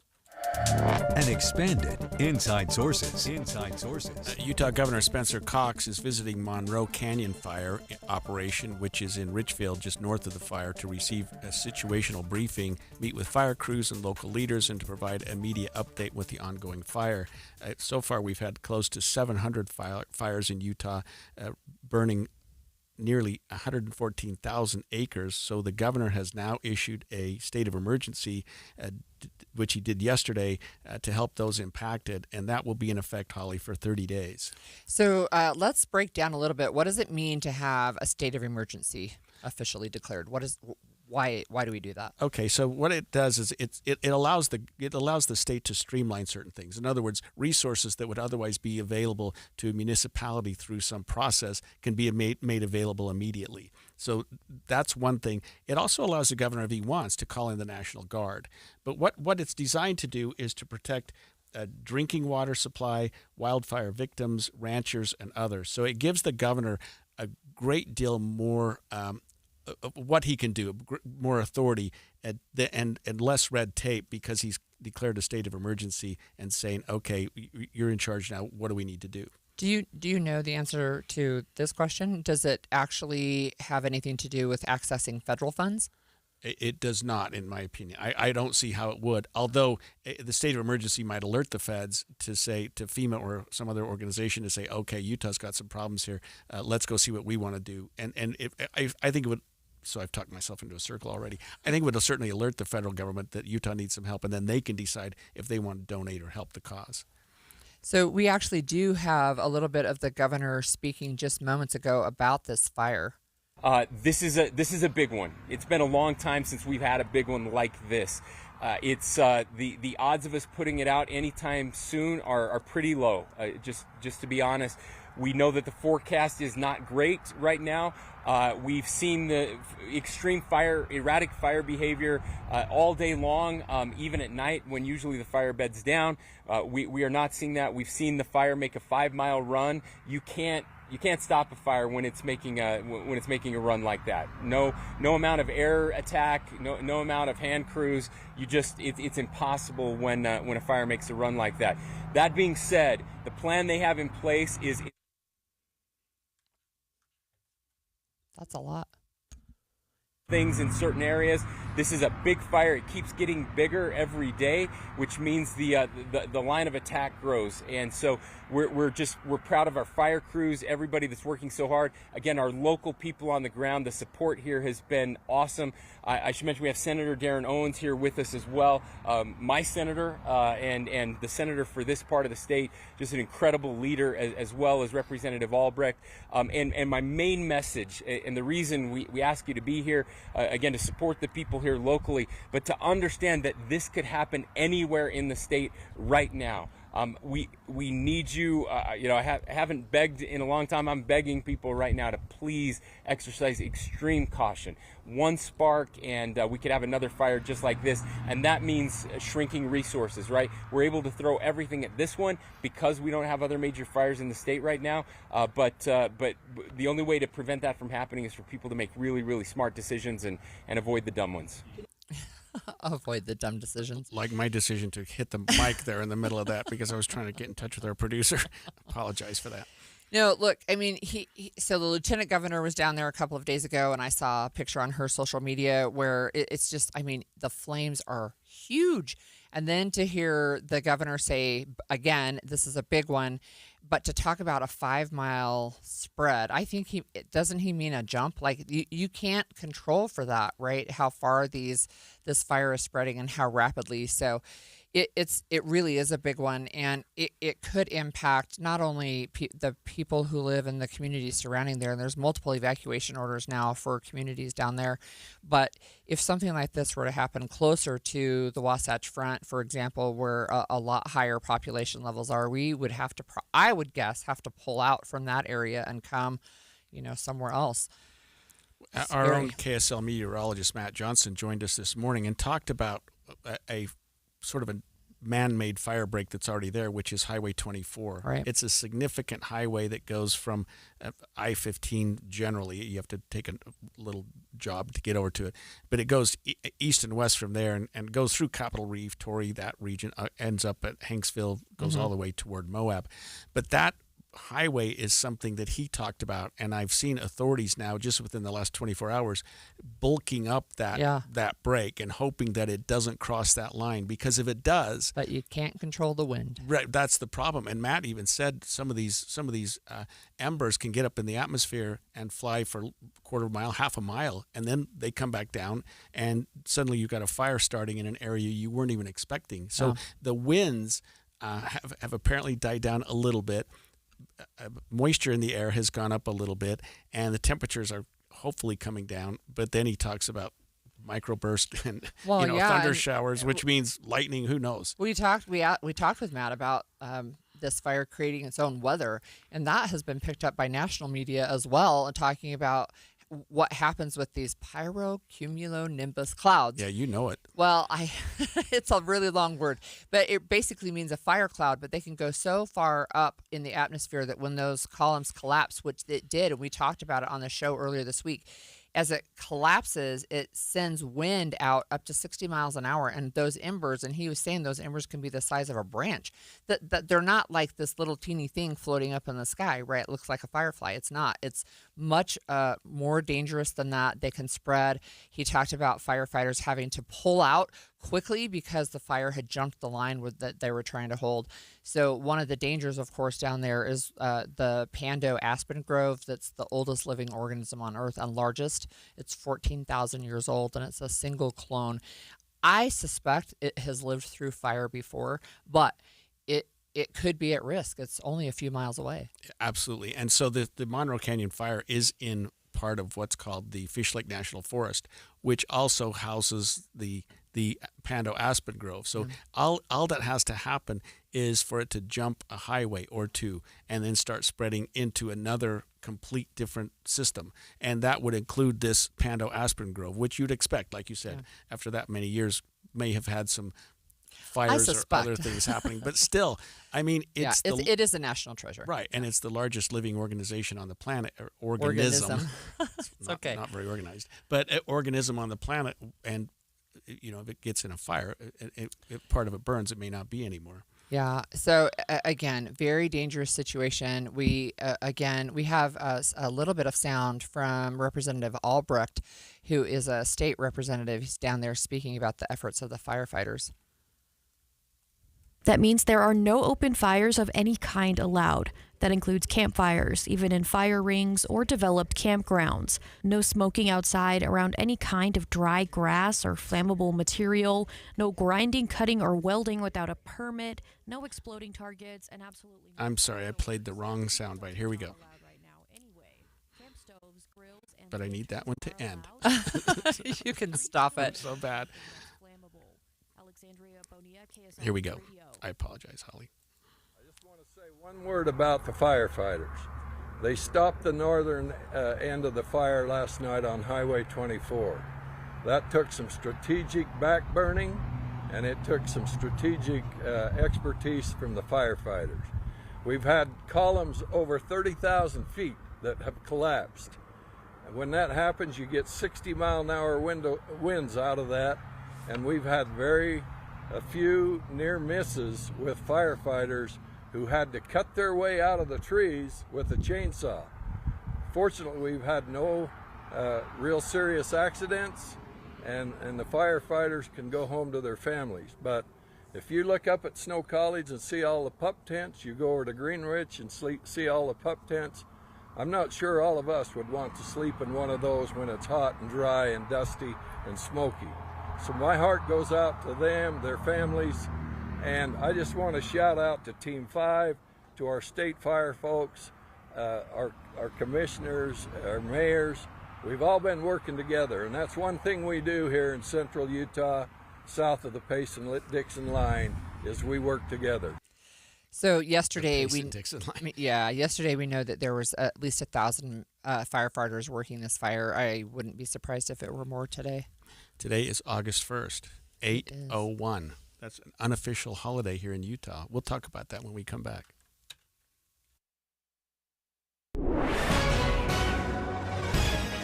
(10:30) at KSL News Radio. I'm Adam Small. The look at our top stories this half hour. Utah Governor Spencer Cox is speaking from Sevier County this morning, providing a status update on the Monroe Canyon fire. It's coming less than 24 hours after he issued a state of emergency, which gives the Utah National Guard the ability to step in if they are called up.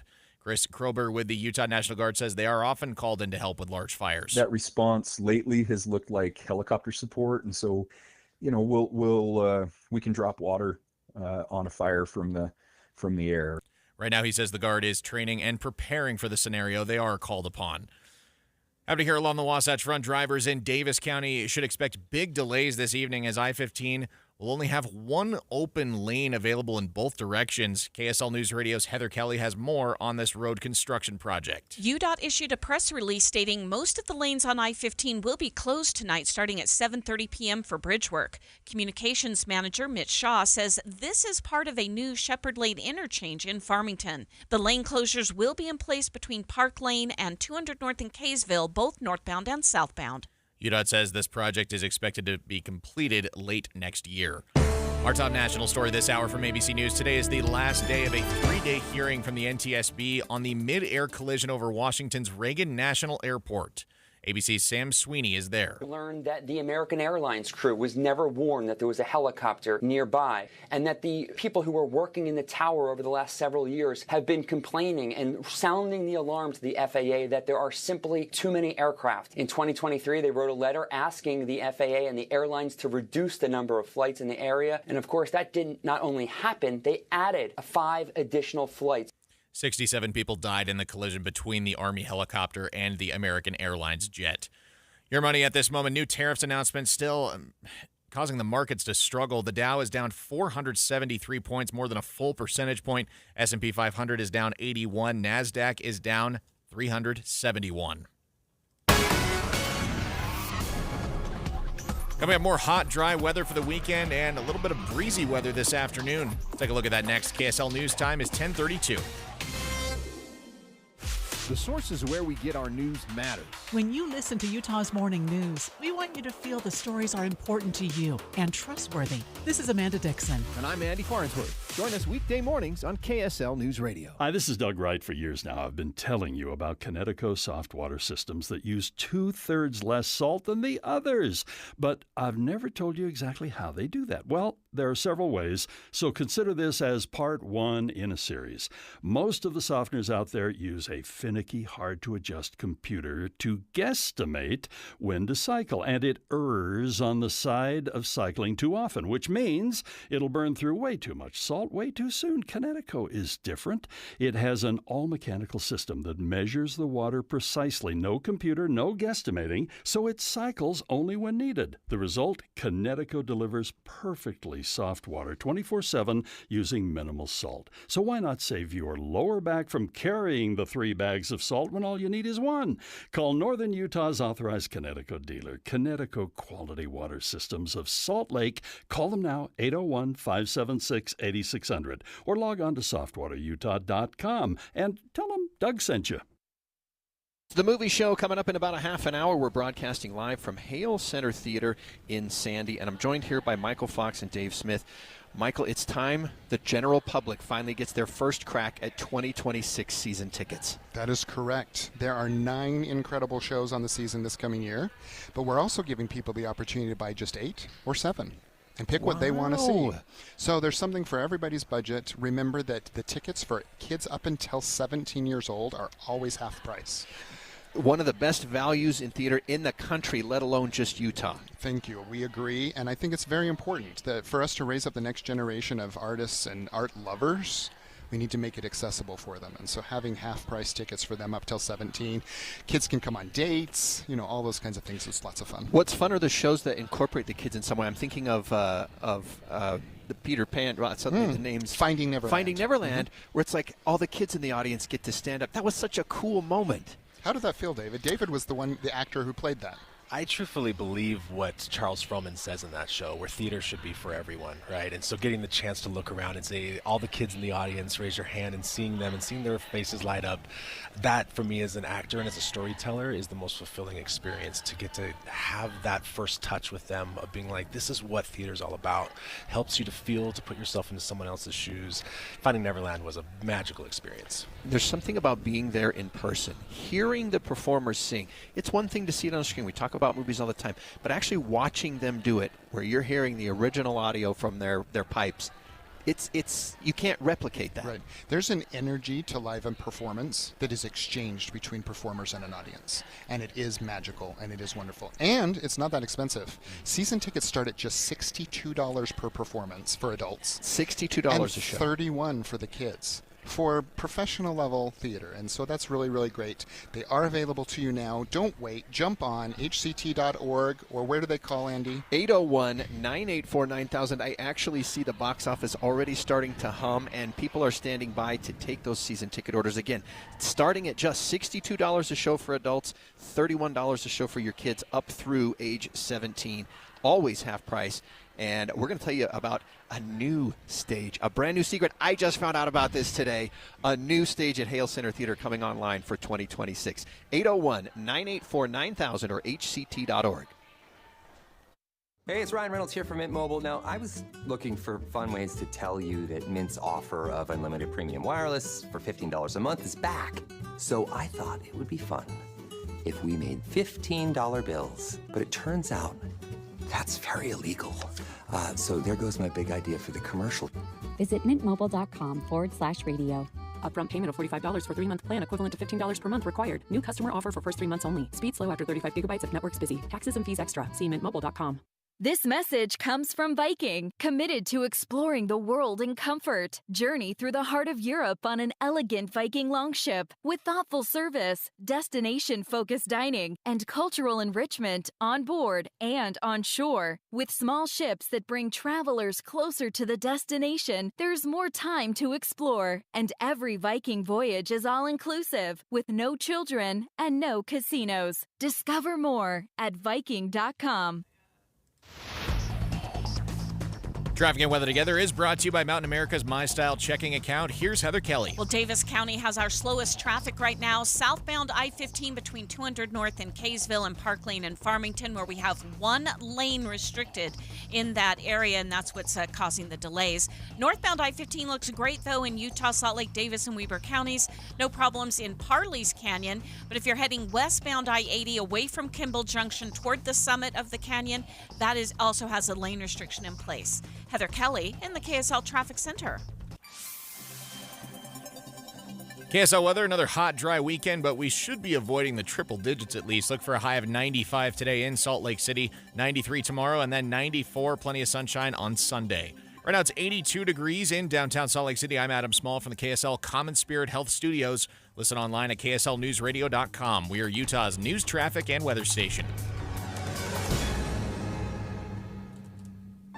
The all-new Inside Sources. Inside Sources. Your inside access to the people and policies shaping Utah's future. Here are Greg Skordas and Holly Richardson on KSL News Radio. It was just over a week ago, Holly, when we celebrated the 24th of July, which is Utah's official holiday. But today is August 1st, 801, which, of course, was Utah's very first area code. I still have that one. Yeah, and me ever too. since we got that number assigned to us in the 1940s, it's been Utah's unofficial holiday. So do you celebrate 801? No, but I will now. I didn't even know it was a holiday. I didn't really either. And I guess I didn't appreciate it. Yeah, apparently it's something that people have been doing for a while, off and on, right? 801. So we cannot celebrate the other area code because it's 435 and there's not 35 days in April, right? So there's a 385 too. That right, was another bad one. For sure can't do that. Yes. Yeah. So 801, one of the things that I thought about with this is what is uniquely Utah, right? Like if I'm going to celebrate something for Utah, and the first thing that came to mind is like funeral potatoes. It's like food. Yeah. Right? So funeral potatoes, Jell-O, right? Of course, I would think of fry sauce. Yeah, fry That's sauce, uniquely absolutely. Utah. And how about this? In what other state do you have meat as a condiment to a burger? In Utah, think of all the places that have pastrami burgers. All the extra. I'll say the Greek restaurants. You know, Crown burger. Crown burger. If you get a Crown burger, it's not a hamburger. It's got pastrami on the hamburger. On top. I think that's a unique Utah thing. Oh, club sandwich is kind of 3 kinds of meat on top. I guess you can do it that way. Yeah. So anyway, some of the one of the things that KSL has done really is create an favorite places to go in Utah, and some of them were hikes that I have done. So one of them was Stewart Falls, and that's up American Fork Canyon. It's a relatively easy hike, and I've done it with my grandchildren when they were, it's been a couple of years since we did it, but it's a really fun hike. Yeah, I love Mueller Park up in Davis County. Beautiful area to mountain bike and hike. I do a lot of mountain biking, so it's nice because you don't have to go very far to get into great mountain biking here in Utah. And, of course, I live up in the Ogden Valley, and we've got Pineview Reservoir there. We've got the bike trails up at Snow Basin, Powder Mountain that are all great, too. So, I mean, you could just pull out of your driveway and get into world-class mountain biking and boating and other things right there in your neighborhood. Yeah, so one of the places that has been celebrating this 801 day it's an organization, right? It's CityCast Salt Lake. So it's a podcast specifically for Salt Lake City. And they're hosting an event tonight over at the Gallivan Center from 6 to 9. It's free. You can go there if you want to. Another thing about August, it's the beginning of a new month. So I don't love July because I don't love the heat.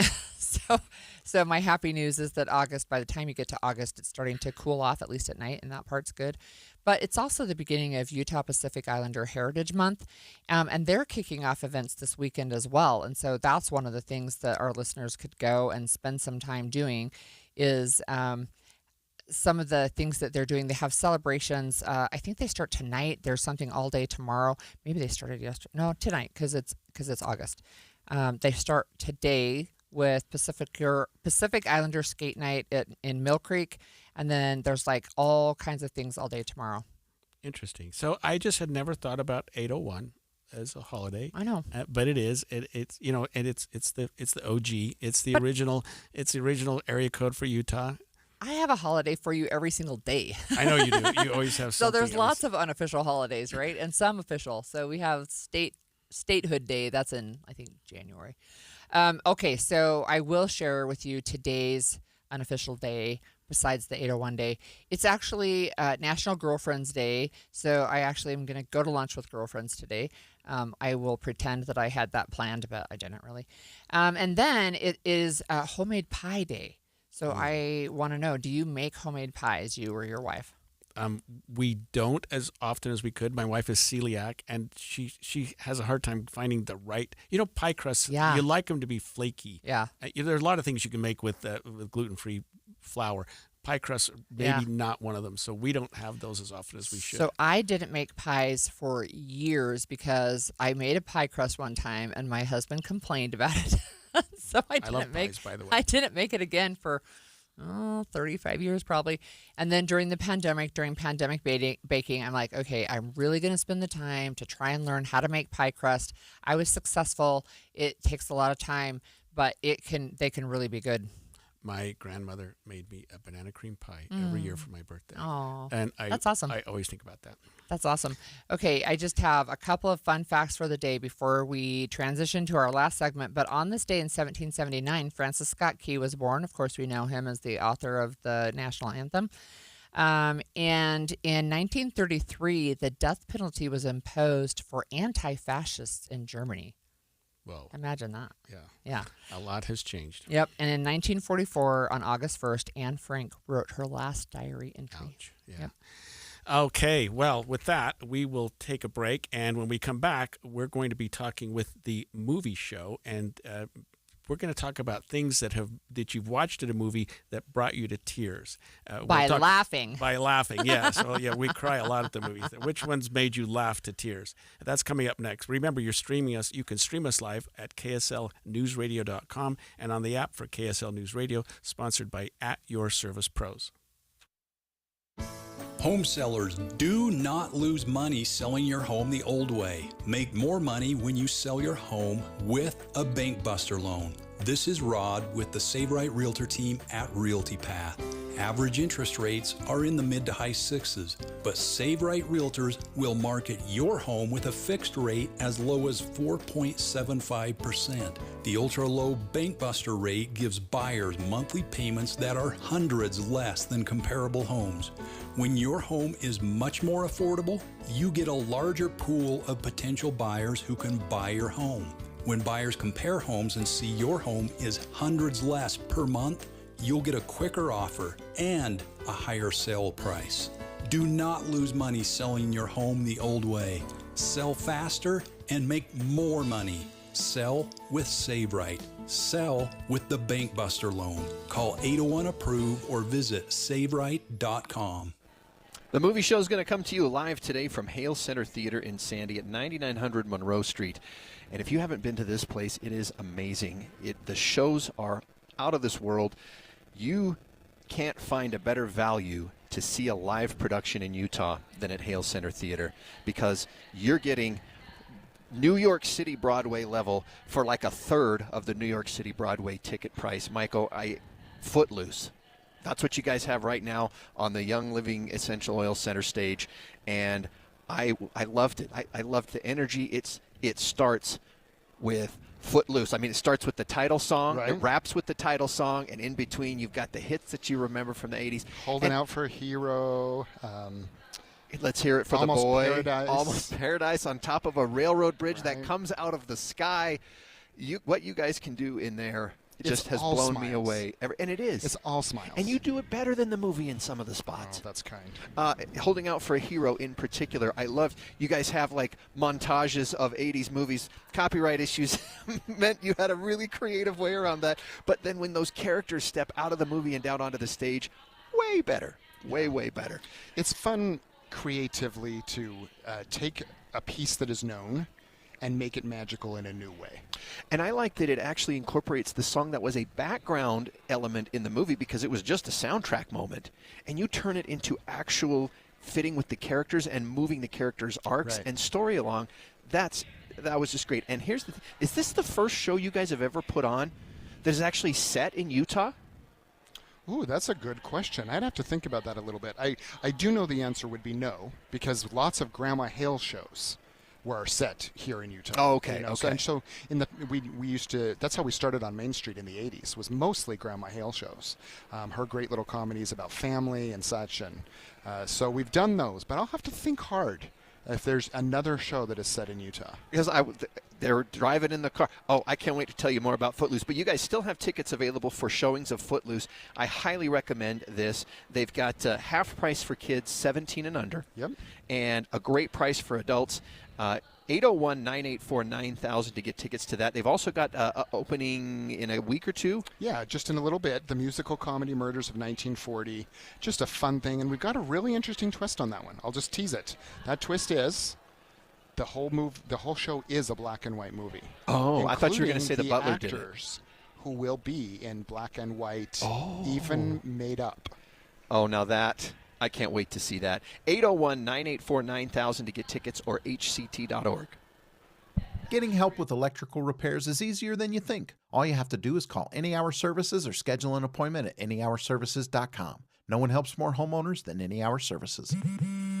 Back to school is on the brain. That means new notebooks, pencils, new everything. And while the kids are getting ready to get book smart, it's time for you to save smart with Straight Talk Wireless. Switch now and get a free Moto G 2025 with 5G when you activate select plans. Now that's a smart call. Get Straight Talk covered by Verizon's 5G network. Available at straighttalk.com and Walmart. Offer valid through 10/19/25. Taxes and fees apply. Purchase of Gold Unlimited plan or higher required for offer. Must activate the plan in-store at Walmart. Cannot be combined with other offers.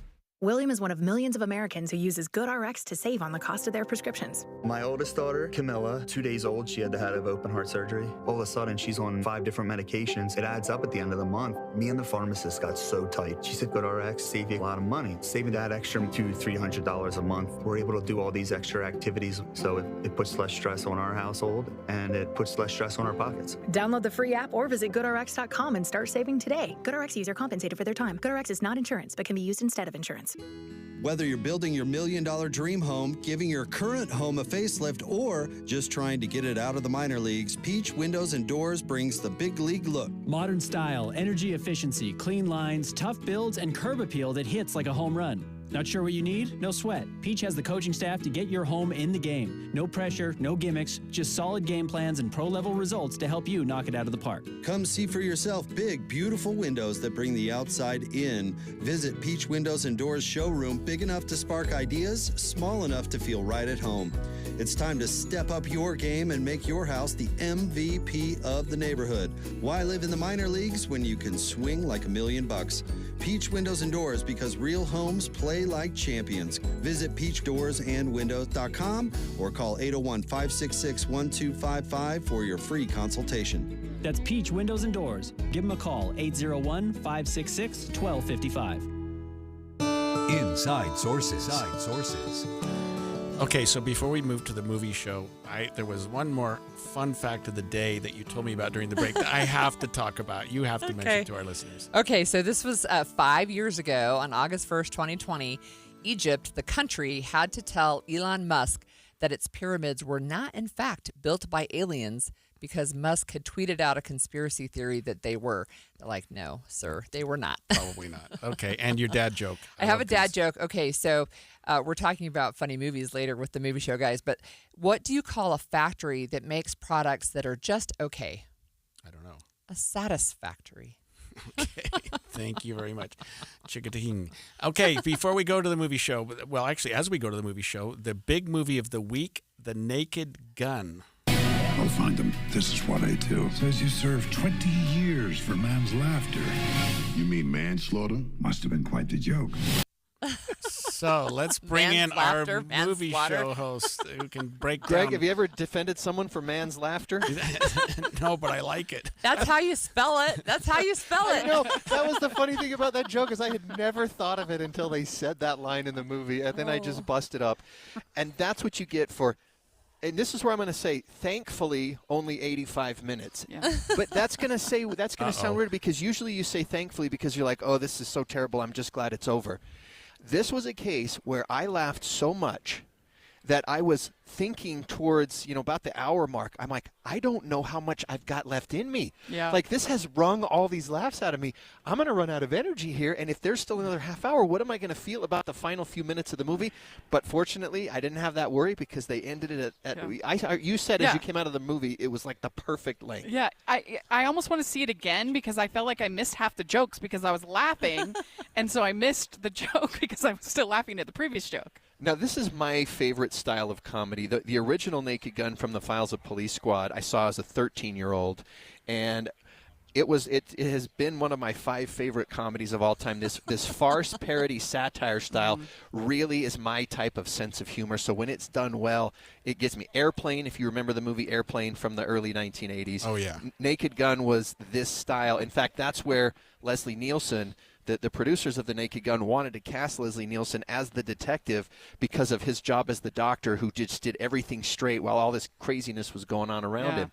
And I think that done well is the key, though, because it is almost never done well. I mean, this thing is missed so – this kind of comedy is missed so much. So I was going in very low expectations, and it was so funny. And it can be overdone. And I think that's what the original Naked Gun trilogy had. It kind of had run out of steam a little bit by the third one because you got to top the last one, you got to top the last one, and eventually you end up veering into the jokes that you're trying to shock more than they are just funny. And so, but this one, it's been so long since we've had a movie of this type that it feels a lot more fresh.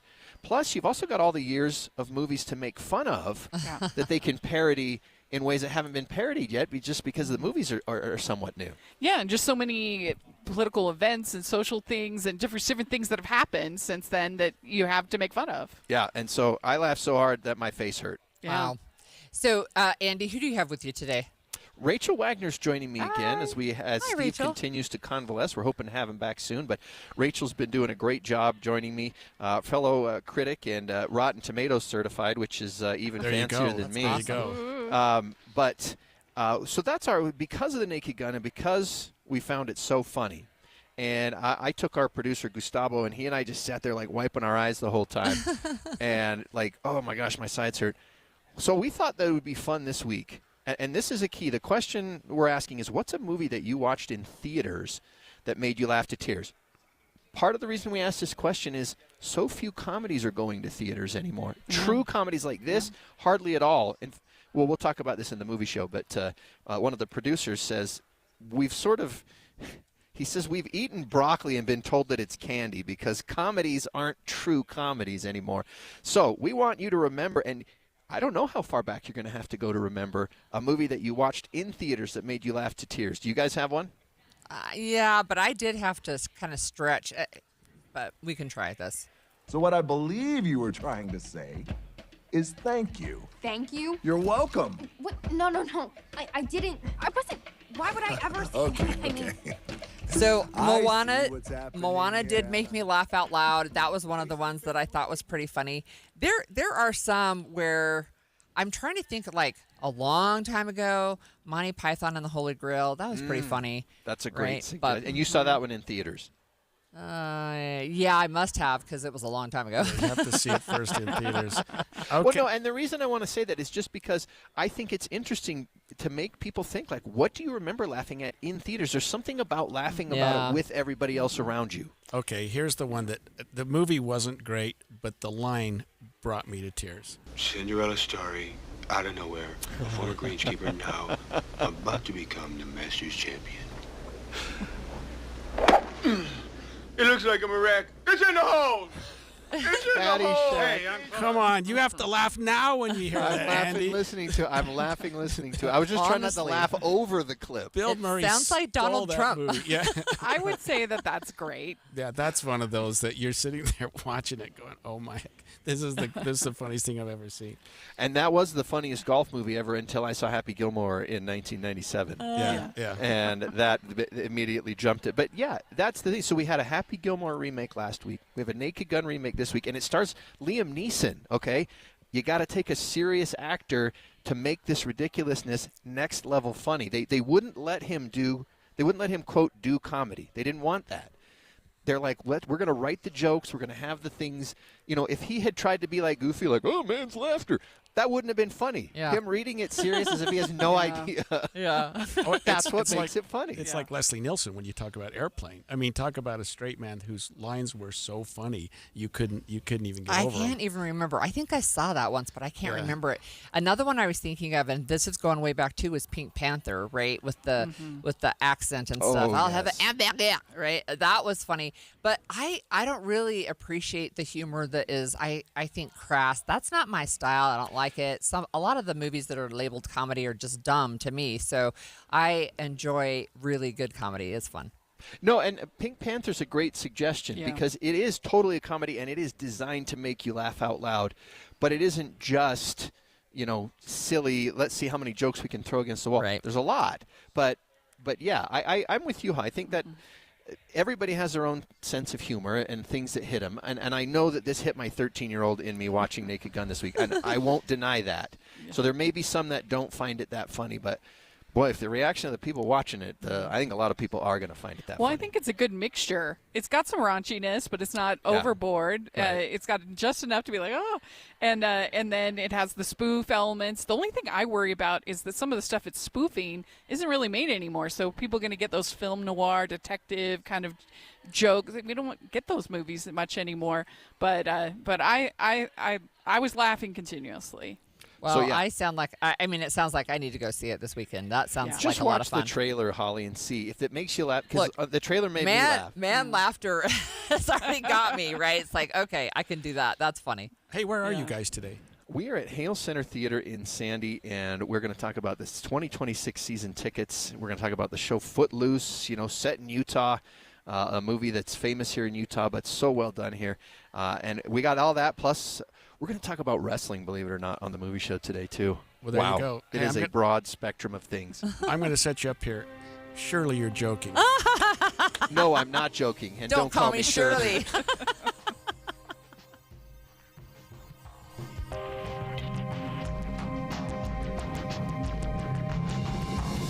KSL FM Midvale. KSL Salt Lake City. From the KSL Common Spirit Health Studios, this is KSL News Radio.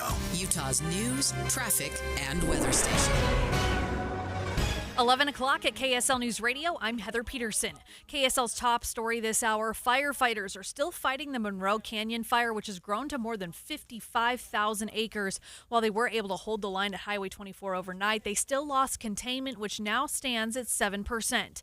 Governor Spencer Cox held a news conference about it today after declaring a state of emergency because of the state's fires yesterday. This is a big one. It's been a long time since we've had a big one like this. It's the odds of us putting it out anytime soon are pretty low. Just to be honest, we know that the forecast is not great right now. A red flag warning is still in effect through Saturday. Our top national story this hour from ABC News. President Donald Trump says Republicans should hold the Senate in Washington for the rest of the month and not take a planned recess until dozens of his nominees are confirmed. Senate Republicans say it's